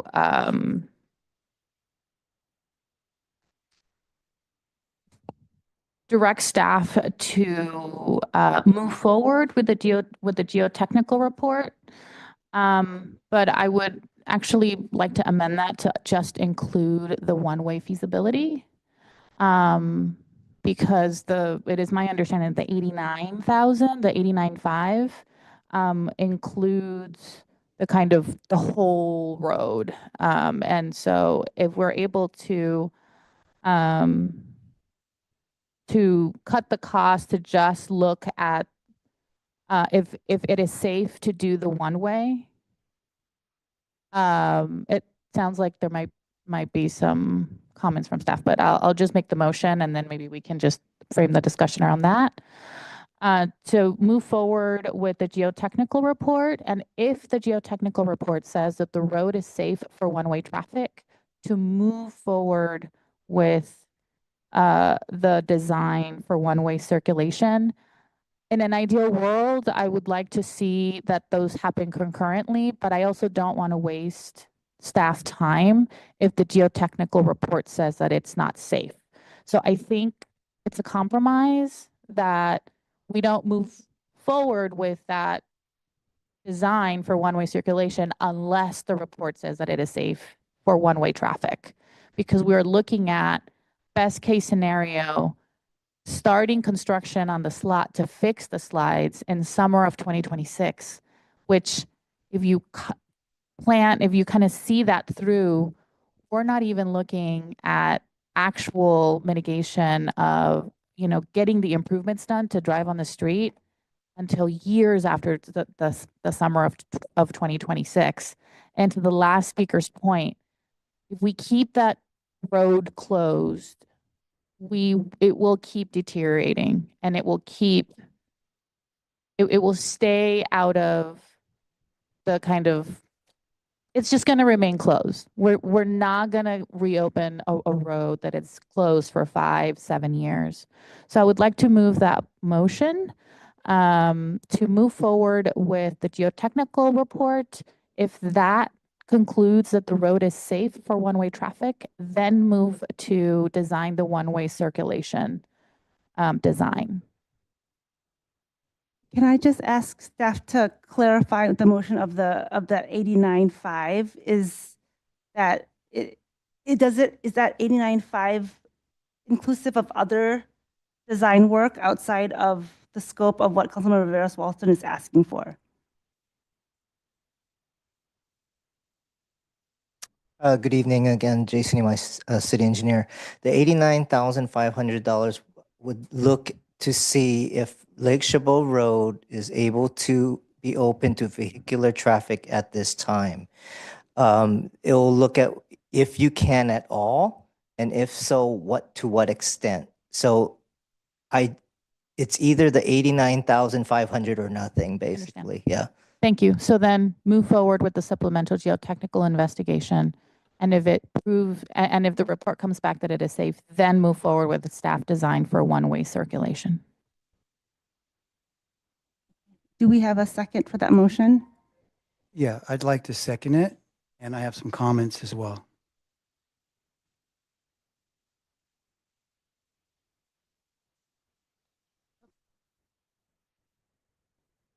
Who's next?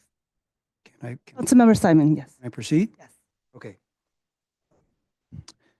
I was a sophomore in college, October 19th, 1991, during the Oakland fire. I lived in Lower Rockridge. That's where I grew up. I was there the day the fire happened. I have friends their houses burned to the ground. So I saw it, I lived it, I smelled it, tasted it. It was bad, very bad. So I understand, and I also respect our fire and our police. I respect you. I'm also a civil engineer. I've been working on pipelines, roads, landslides, 25 years. So I've seen a lot of this. This is nothing new. Many roads are like this in California, and they're not easy. This is not an easy topic. I got it. It's not easy, but we can solve this. But I do want to understand things. I want to understand it.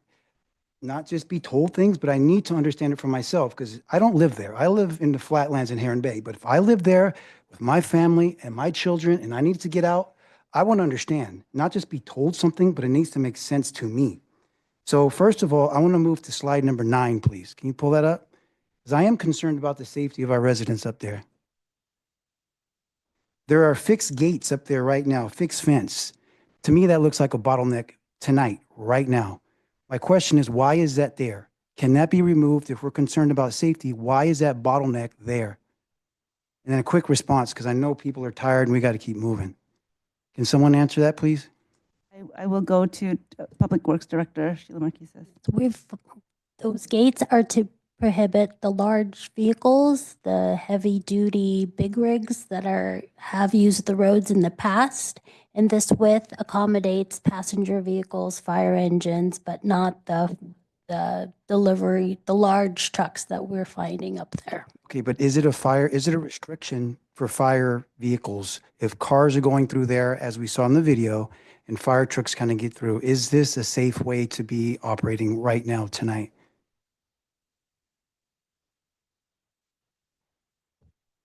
Right at that gate, no. Obviously, only one car can fit through at a time. I think as Okay, when can we take that gate down, that fence down, if this is not safe? can I continue? Yes, please. Okay. I thought you. So right now, with the way it's set up, which I think City Manager Cameron's pointed out earlier, cars can maneuver around each other at many points in the closed section, which provides an added layer and benefit of safety in terms of us being able to move around other cars and vice versa. I think right at that gate point, though, however, that's not possible. But I think in general, the wider lanes make that possible. Okay, so real quick to my question, if this is a bottleneck right now, with a car potentially getting stuck in there and fire trucks need to get through, can this be taken down? So I'm going to go to City Manager Cameron first, and go ahead, and then I'll respond.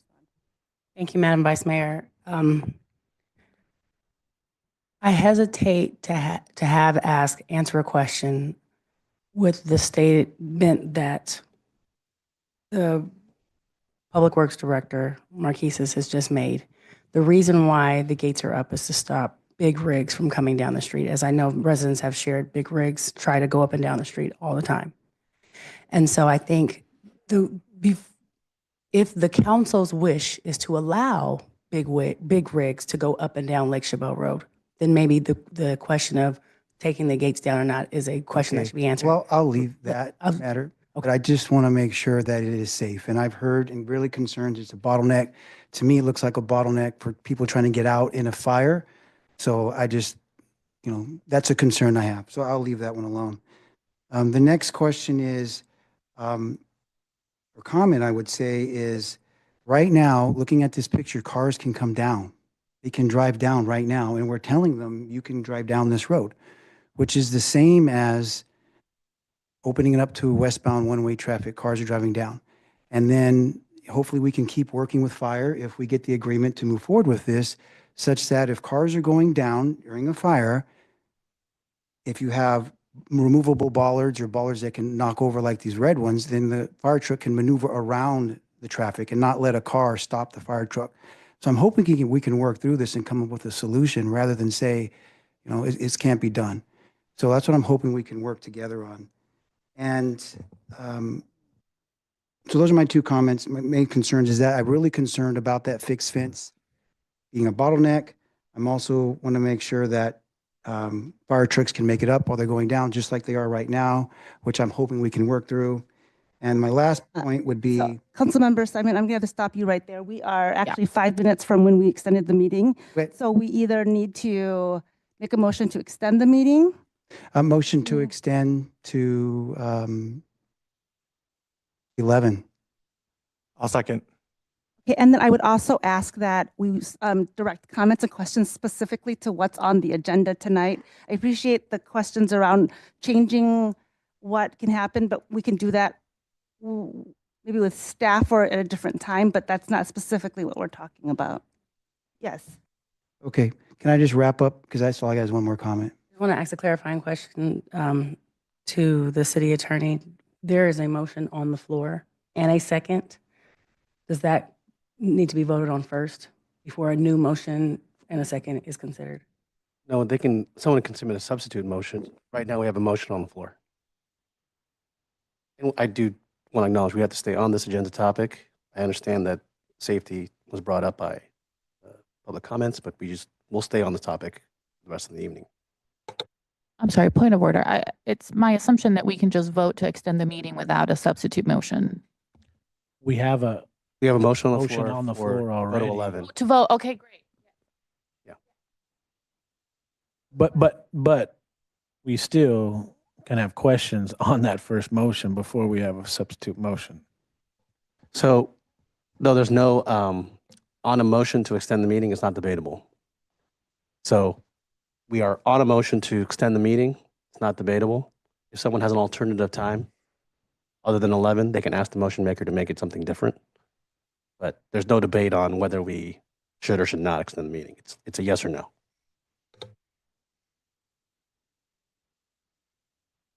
So right now the motion is to 11. We'll take a vote. All votes are in. Motion passes 601 with Mayor Gonzalez recused.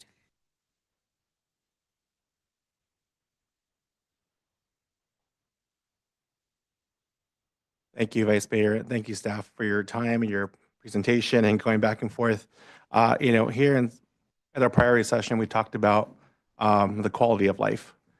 And I think we need to move on to the preservation of life as to what we saw happen in Los Angeles, where I grew up near Altadena. I understand that we've had 3 studies. We haven't done any mitigation.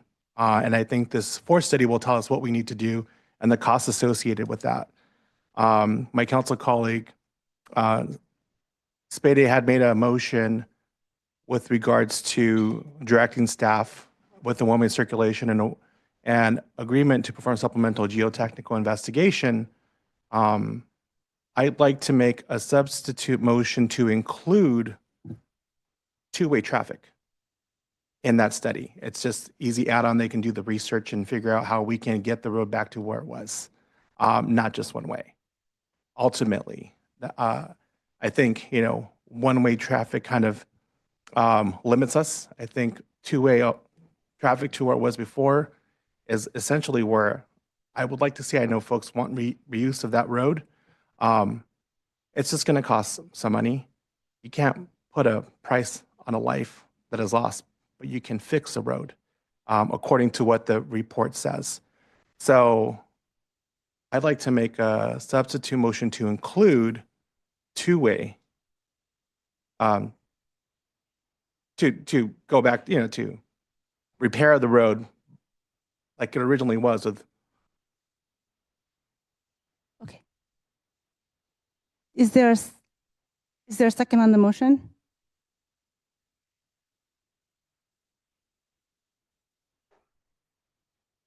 Okay. I have a question about, it's my understanding that the current geotechnical report would include like various scenarios. I will go to city engineer. So the city staff is working diligently to develop a solution to open the road to two-way traffic. That is done. We hired a consultant to complete a design at slides 1 and 4. Work was done on slides 2 and 3 as well. So we are working towards a solution to open the road to two-way traffic if we choose to do so. But we are working towards a solution to make the necessary repairs to stabilize the slope so it doesn't slide any further. That is occurring now. The $89,500 would look at can we open the road to traffic today? That is the question before us. There is no question as to whether we are trying to open it up to two-way traffic. That design is actually currently being done as we speak. But again, the $89,000 is to determine if we can open the road to traffic today. Thank you for that. I was just confused seeing design one-way circulation. That's what, I just want to make sure that we're directing staff and to direct our geotechnical engineer, whoever we hire, to perform this work, to include that. So since you said it's going to be included, I will not have a substitute. But thank you so much. That's my comment. Okay, thank you. And then I'm going to go to city manager. Just for the point of the record, what our city engineers, he's not saying that this includes that. He's saying this work for the two-way is already happening. I'm just making that point for the record. Is that it, Councilmember Aguilar? So this will include, you said it's already happening, but can this also be included for two-way traffic on this request? City engineer. Councilmember Aguilar's question is can the current study see if you can open the road up to two-way traffic? Is that, yeah. So again, the study will determine if the road is safe to open up to traffic, and if so, to what extent. So. Okay. Thanks for the clarification. Councilmember Azevedo. Oh, sorry. I'm sorry. Councilmember Bolt. You're so far away. I'm sorry. Sure, sure. New guy gets the slide all the time. So I'm going to say thank you to everybody that spoke. I may not believe one side or the other with you, but I really do appreciate you coming out and speaking your truths and letting us know how you feel. There were a couple of comments that I do want to address. One, Monique Poindexter, when you said we need an evacuation plan. I think that's the absolute truth. We need to start working on an evacuation plan that the public knows about and make it public so that they understand if there is something that's going to happen. This is the most likely scenario, fire coming up over 9 out of 10. We've talked about this, and this is the way we'd like you to evacuate. So it's a little less confusing. And everybody in here is thinking about safety. Everybody up here on the council, everybody in the seats. And so sometimes you choose to pick the points that make more sense to you because it would make it easier. But if we're truly thinking about safety, we listen to the safety experts. And those safety experts have told us to keep this road closed. It's no clearer. Planning Commission for 8 years, this is a hot item here. I have never heard staff be so clear on what they want from us than this here. And I know why. It's because of the lives that are at stake and the emotions are so high, and how are people going to get through this in the moment? And so there's no two ways about it. If we're truly worried about safety, as everybody spoke about, the answer is we have the best scenario. This road is failing. We can't do anything about it. The road is failing. Until we throw a whole bunch of money at it, the road is failing. Jumping past this point to say, okay, let's go, one-way traffic down is not going to make it better. It's not going to make it easier. It's just going to prolong this. We're going to have to close it again. And all the people that got used to it going down the hill are now going to be back up on View. I would assume that a lot of the people got sick of driving through View and it calmed down compared to when it was first closed. Well, when we start doing the work on this road, we're going to have to close it down again. It's going to make all those people go back up over the hill until they say, yeah, that's not the right way to go. I mean, these are just simple, logical things that I think in my mind. And it may differ from what you think, but this is how my mind operates. And I get nervous when we start to parse words. And, you can't change the fact that half the road is deteriorated. This happens. And when it does, it's unsafe for us to drive on it. And I've heard people in the comments and then council members say, well, they haven't really said it's unsafe. I don't know what more you can see up there besides those delineators and that fence on the road to tell you it's unsafe, unless they just lock it up. But it was a process for us to leave it open, as the fire chief said, to allow ambulances to get up. And then if somebody else had to get down driving, they can do that right now. That's not a fire disaster. That's just a simple evacuation. So during a fire disaster, it is most likely 9 out of 10 times, they're going to shut that road down. They're going to have police up there at the top of that hill telling you go the other way. They're going to have a cop car up there saying, you're not using this as an evacuation. So it's not going to be confusing, in my opinion. It'll be dark. It'll be hot. Emotions will be high. But the police are going to be there to help us out of that situation. They'll be up there telling us, go the other way. They're not going to wait until we have a problem. So I think it is extremely clear to us. I hope that we're making this decision based on safety and what the safety advisors are telling us, and on nothing else but that, because of what we just saw in LA. If we want to use that, let's use it, and let's be real, and let's make a decision based on that to keep this community safe.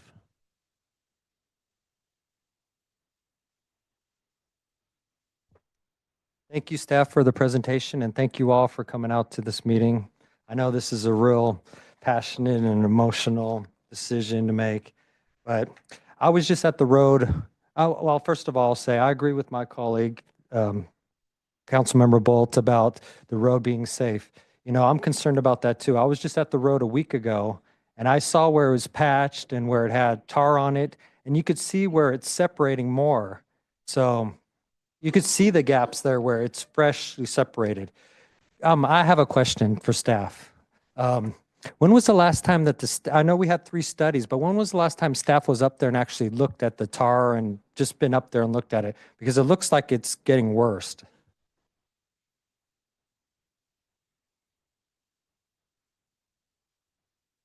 Staff regularly goes up there, and especially our maintenance goes up there to see the situation. But you're right. The cracks are indicative. Again, like we said, the road is literally tearing itself apart because the road is creeping. The cracks on the top of the road are indicative of what's happening beneath. The road is literally tearing itself apart, and we fill it with the crack filler. Our maintenance does a good job. They keep on going. They keep trying to fill this thing, but as you saw recently, those cracks will keep moving. So we do monitor it regularly, but we share your observations. Is basically we're trying to just fill and refill cracks that are getting wider. Yeah, because some of them you could put your foot in it. That's correct. So yeah, I'm concerned. I want to make sure, like I said, I want to make sure this road is safe. I don't want a car going over it and getting in a sunk in a hole or something, and the city be more liable for it. So it's a real important decision for this. Thank you, Councilmember Azevedo. I actually have a few questions as well and some comments, and then we'll come back around Councilmember Simon. If we go forward with the geotechnical investigation, what impact does that have on the current efforts towards opening the 2 lanes? We are already on a timeline to stabilize the slides and design as best as we can a 2-way opening. So if we do that, can you talk a little bit about the impact on the actual work we're already doing, and also the addition of traffic mitigation that we are putting up to address the speeding traffic, and then also a third impact is on any of the other projects that we are working on, your team specifically. So there is an impact. I would like to take some time to discuss with the team, but this is an additional workload to what we're already working on.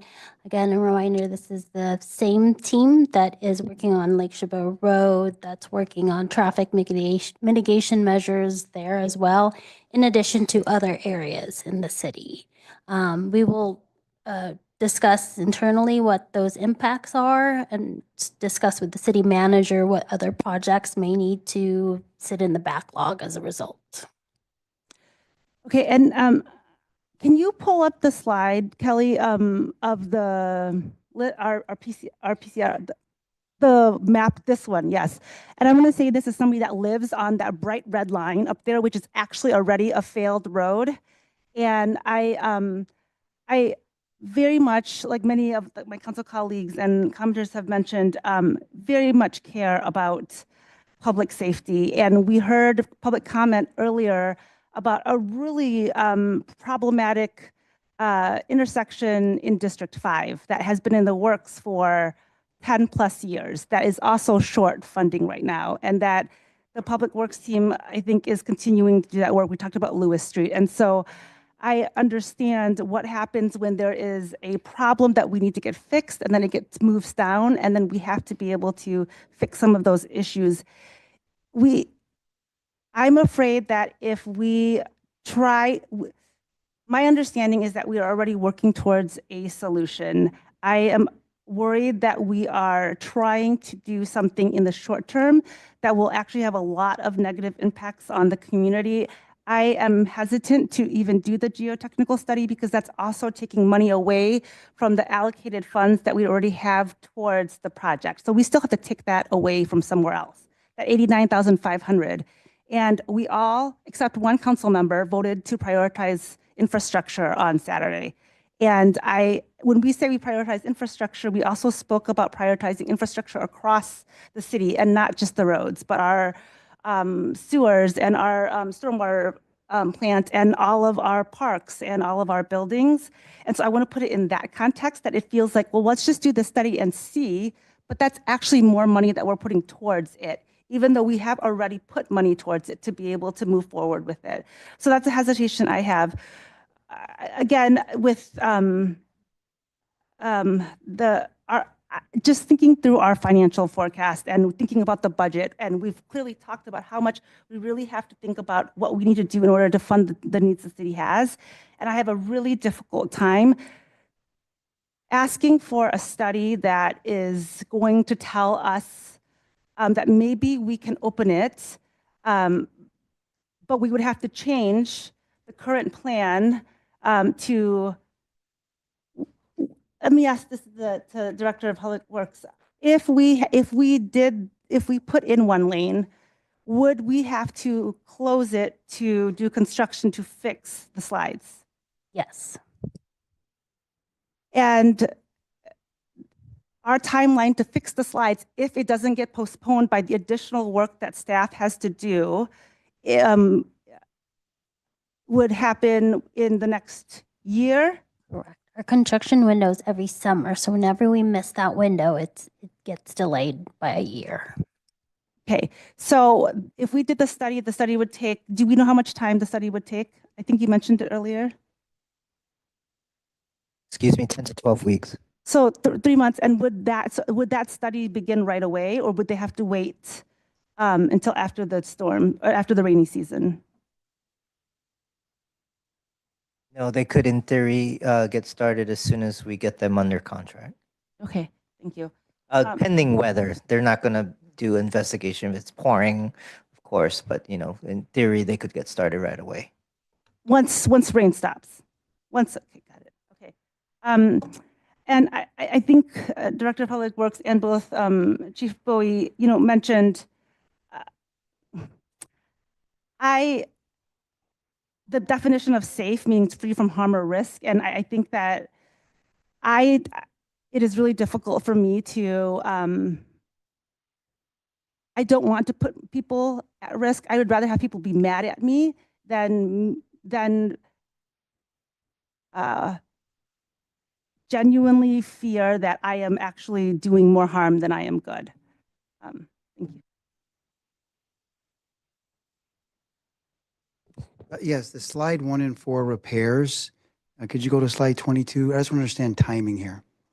So once those slide 1 and 4 repairs are done for $3 million, will the road be able to be opened up 2-way?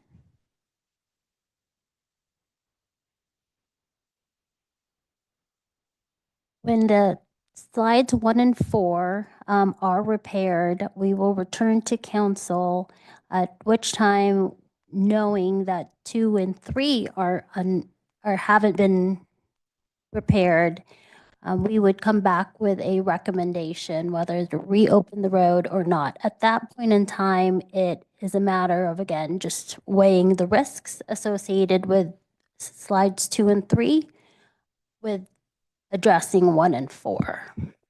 Okay, so this geotechnical study on the table tonight, would that help provide some information on the stability of sites 2 and 3? It would provide information if we could provide put traffic on it today. But if the question is, will it help determine whether we can open up the road for entire road after we finish 1 and 4? As we said multiple times tonight, the road is getting worse. So I would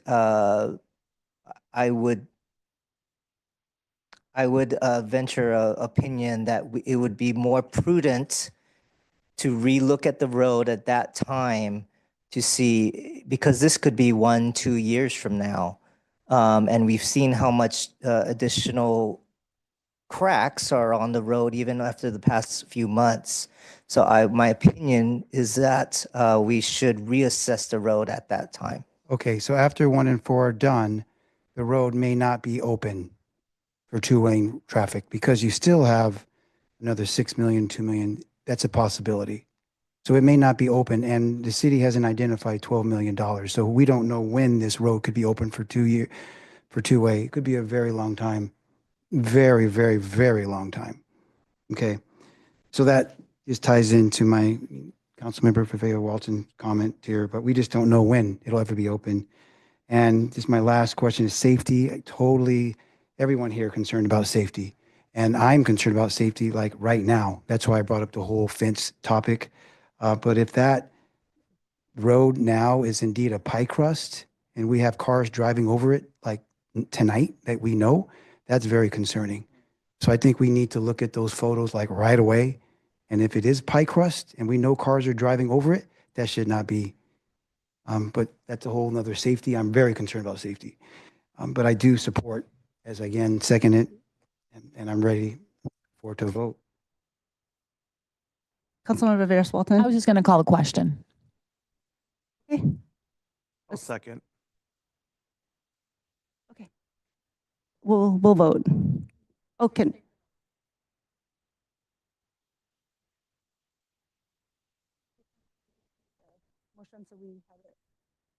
Councilmember Veras Walton made a motion to direct staff to move forward with the geotech report just on the one-way feasibility. Move forward with one-way circulation.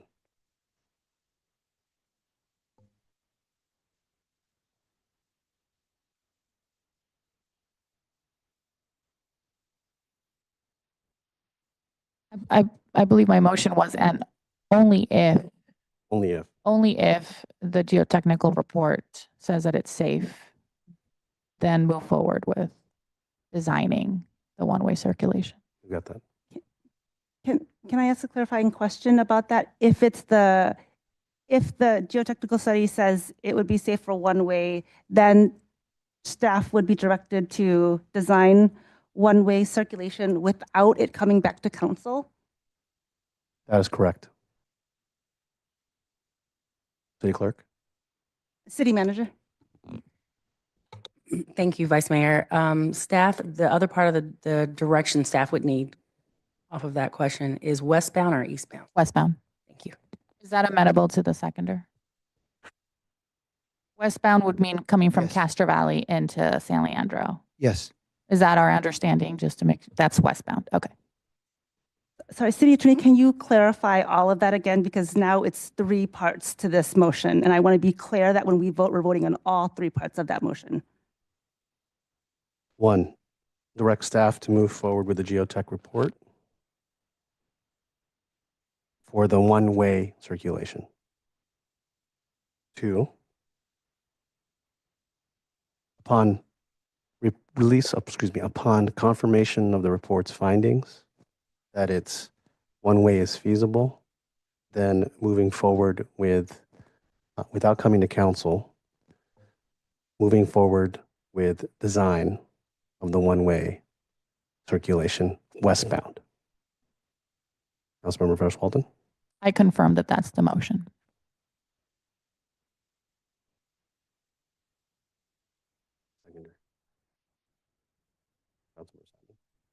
Councilmember Simon? Yes. That's a second. If I would actually like to make a substitute motion, I do not feel confident in all of those series of steps without having a conversation about the impact on the community with westbound traffic. If we were actually going to do that, I would absolutely want to give an opportunity for the community members that live in those communities that are going to be impacted, not just the ones that care about opening the road, because this will completely change the way traffic flows. So I would not include I would want it to come back to council after the geotechnical study. I would accept it as a friendly amendment instead of a substitute motion. Okay, so then we'll just remove so only the first part of your motion. Once the geotechnical report comes back with a study going westbound, I am okay with it having it come back to council. I was just trying to save staff, get another bullet uh, on that slide. But I'm amenable to that friendly amendment. So So the motion is only to do the geotechnical investigation westbound for one-way traffic. and then it comes, I have a question, if I may. okay, yes, Councilmember. My question is, if we do a geotech study, and it turns out the road is safe to drive on, and we don't have any information to discuss about what the one-way traffic look like, what really good is that to talk about with the community if they don't have any idea of what the road configuration will look like? I'm going to go That's why I think we should continue. If the geotech report looks good, let's design it, or at least draft design something so we have something to talk to the community about. Otherwise, we're just going to have a long meeting like this again without any information on how it will impact those homeowners, because that's what they want to know. How will it impact them? I'm going to go to City Manager. Thank you, Madam Vice Mayor. I agree with Councilmember Simon. The options that staff has before the council are to direct staff to design one-way circulation and award the agreement for a geotechnical investigation. So the geotechnical investigation is about safety. The direction of the design is about the actual traffic, the one-way. And so we can, once those two things are completed, we could bring back that. I see my director's hand raised. I just want to clarify, this report will tell us if there's additional risks that we will be finding in this roadway. The geotechnical report and the engineers actually mentioned that we usually just identify the risks. Again, safety is relative. And so what you'll get is another report that will probably show these same slides, if not any additional slides. You just want to make that clear. There's not a report that's going to stamp it to say this road is safe. I just want to make sure that you know the product that we're going to get, and which is why we're asking for both decisions, because when this report comes back to you, we want to make sure that regardless of what it says, you are open to the one-way circulation. Jason? City Engineer. Thank you, Vice Mayor. I did also want to point out that if we choose to investigate and further evaluate the potential of a one-way westbound traffic circulation, we can't simply, I would recommend not simply directing the consultant to go ahead with the design, because there are a lot, like I showed in tonight's presentations, there's a lot of questions as to where you do that transition. There's a lot of impacts. If you put it down at Benedict, pros and cons. If you put it down up at Estudillo and Lake Chabot Road, pros and cons. So we can't direct the traffic engineer to design the two-way to one-way circulation, because that second step needs to happen then, because different locations of the transition impact the residents of the Bay Vista area differently. So that discussion, I would recommend that discussion happens if we choose to go down that path to see if we want to design the two-way. But that's after the geotech report is done. Okay, so if the motion right now is to go forward with the geotechnical study, is there another part of that motion? I'm not sure what iteration The we're at. seconder of my motion did not accept the friendly amendment. So if you would like to make a substitute motion, you can, and then someone wants to second it, we can do that. Okay, I will make. Actually, I'm sorry, this is not for me to say. The city attorney. It's accurate. Apologize. No, it's accurate. She But kn- you're making a substitute motion now. Yes, I will make a substitute motion to go forward with just the geotechnical study.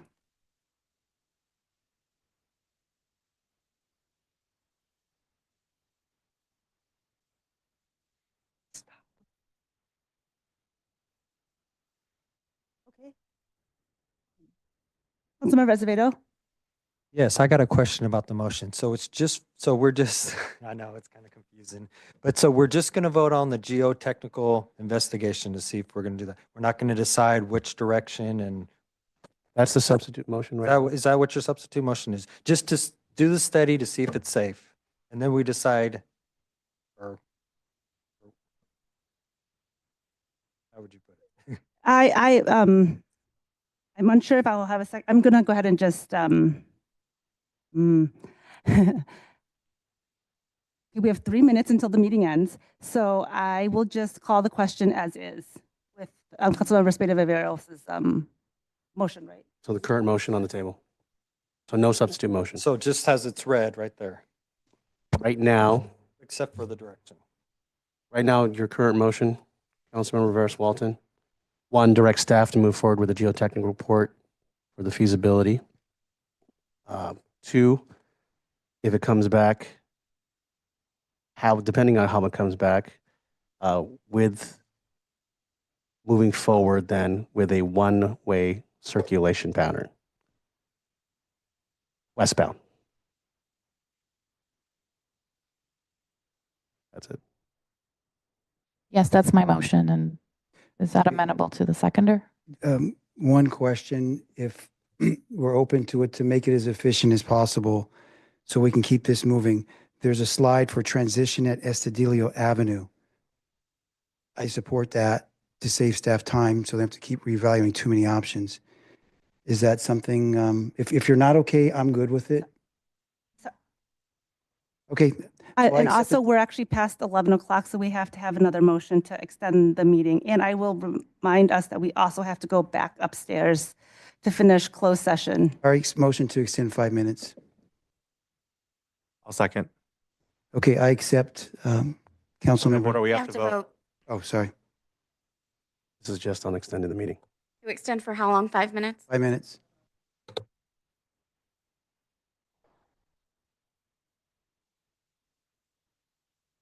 All votes are in. Motion passes 601.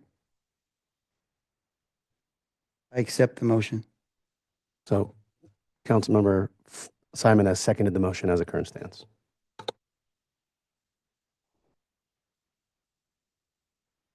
Take a vote.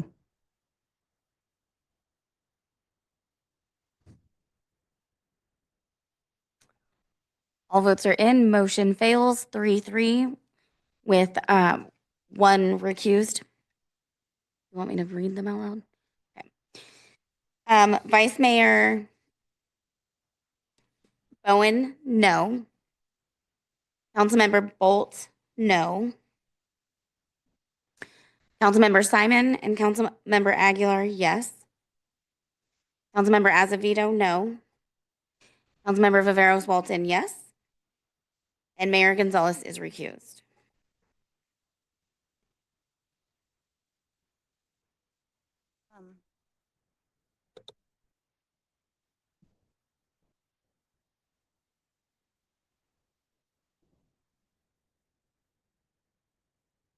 Yeah, so we have to continue the rest of the agenda items at our next meeting with council reports, et cetera. We can just continue that at the next meeting and we can just adjourn now. Okay, so I will make a motion to adjourn the meeting. It is 11:04. Oh, adjourn to closed session. So I'll see you upstairs. Ooh, gavel.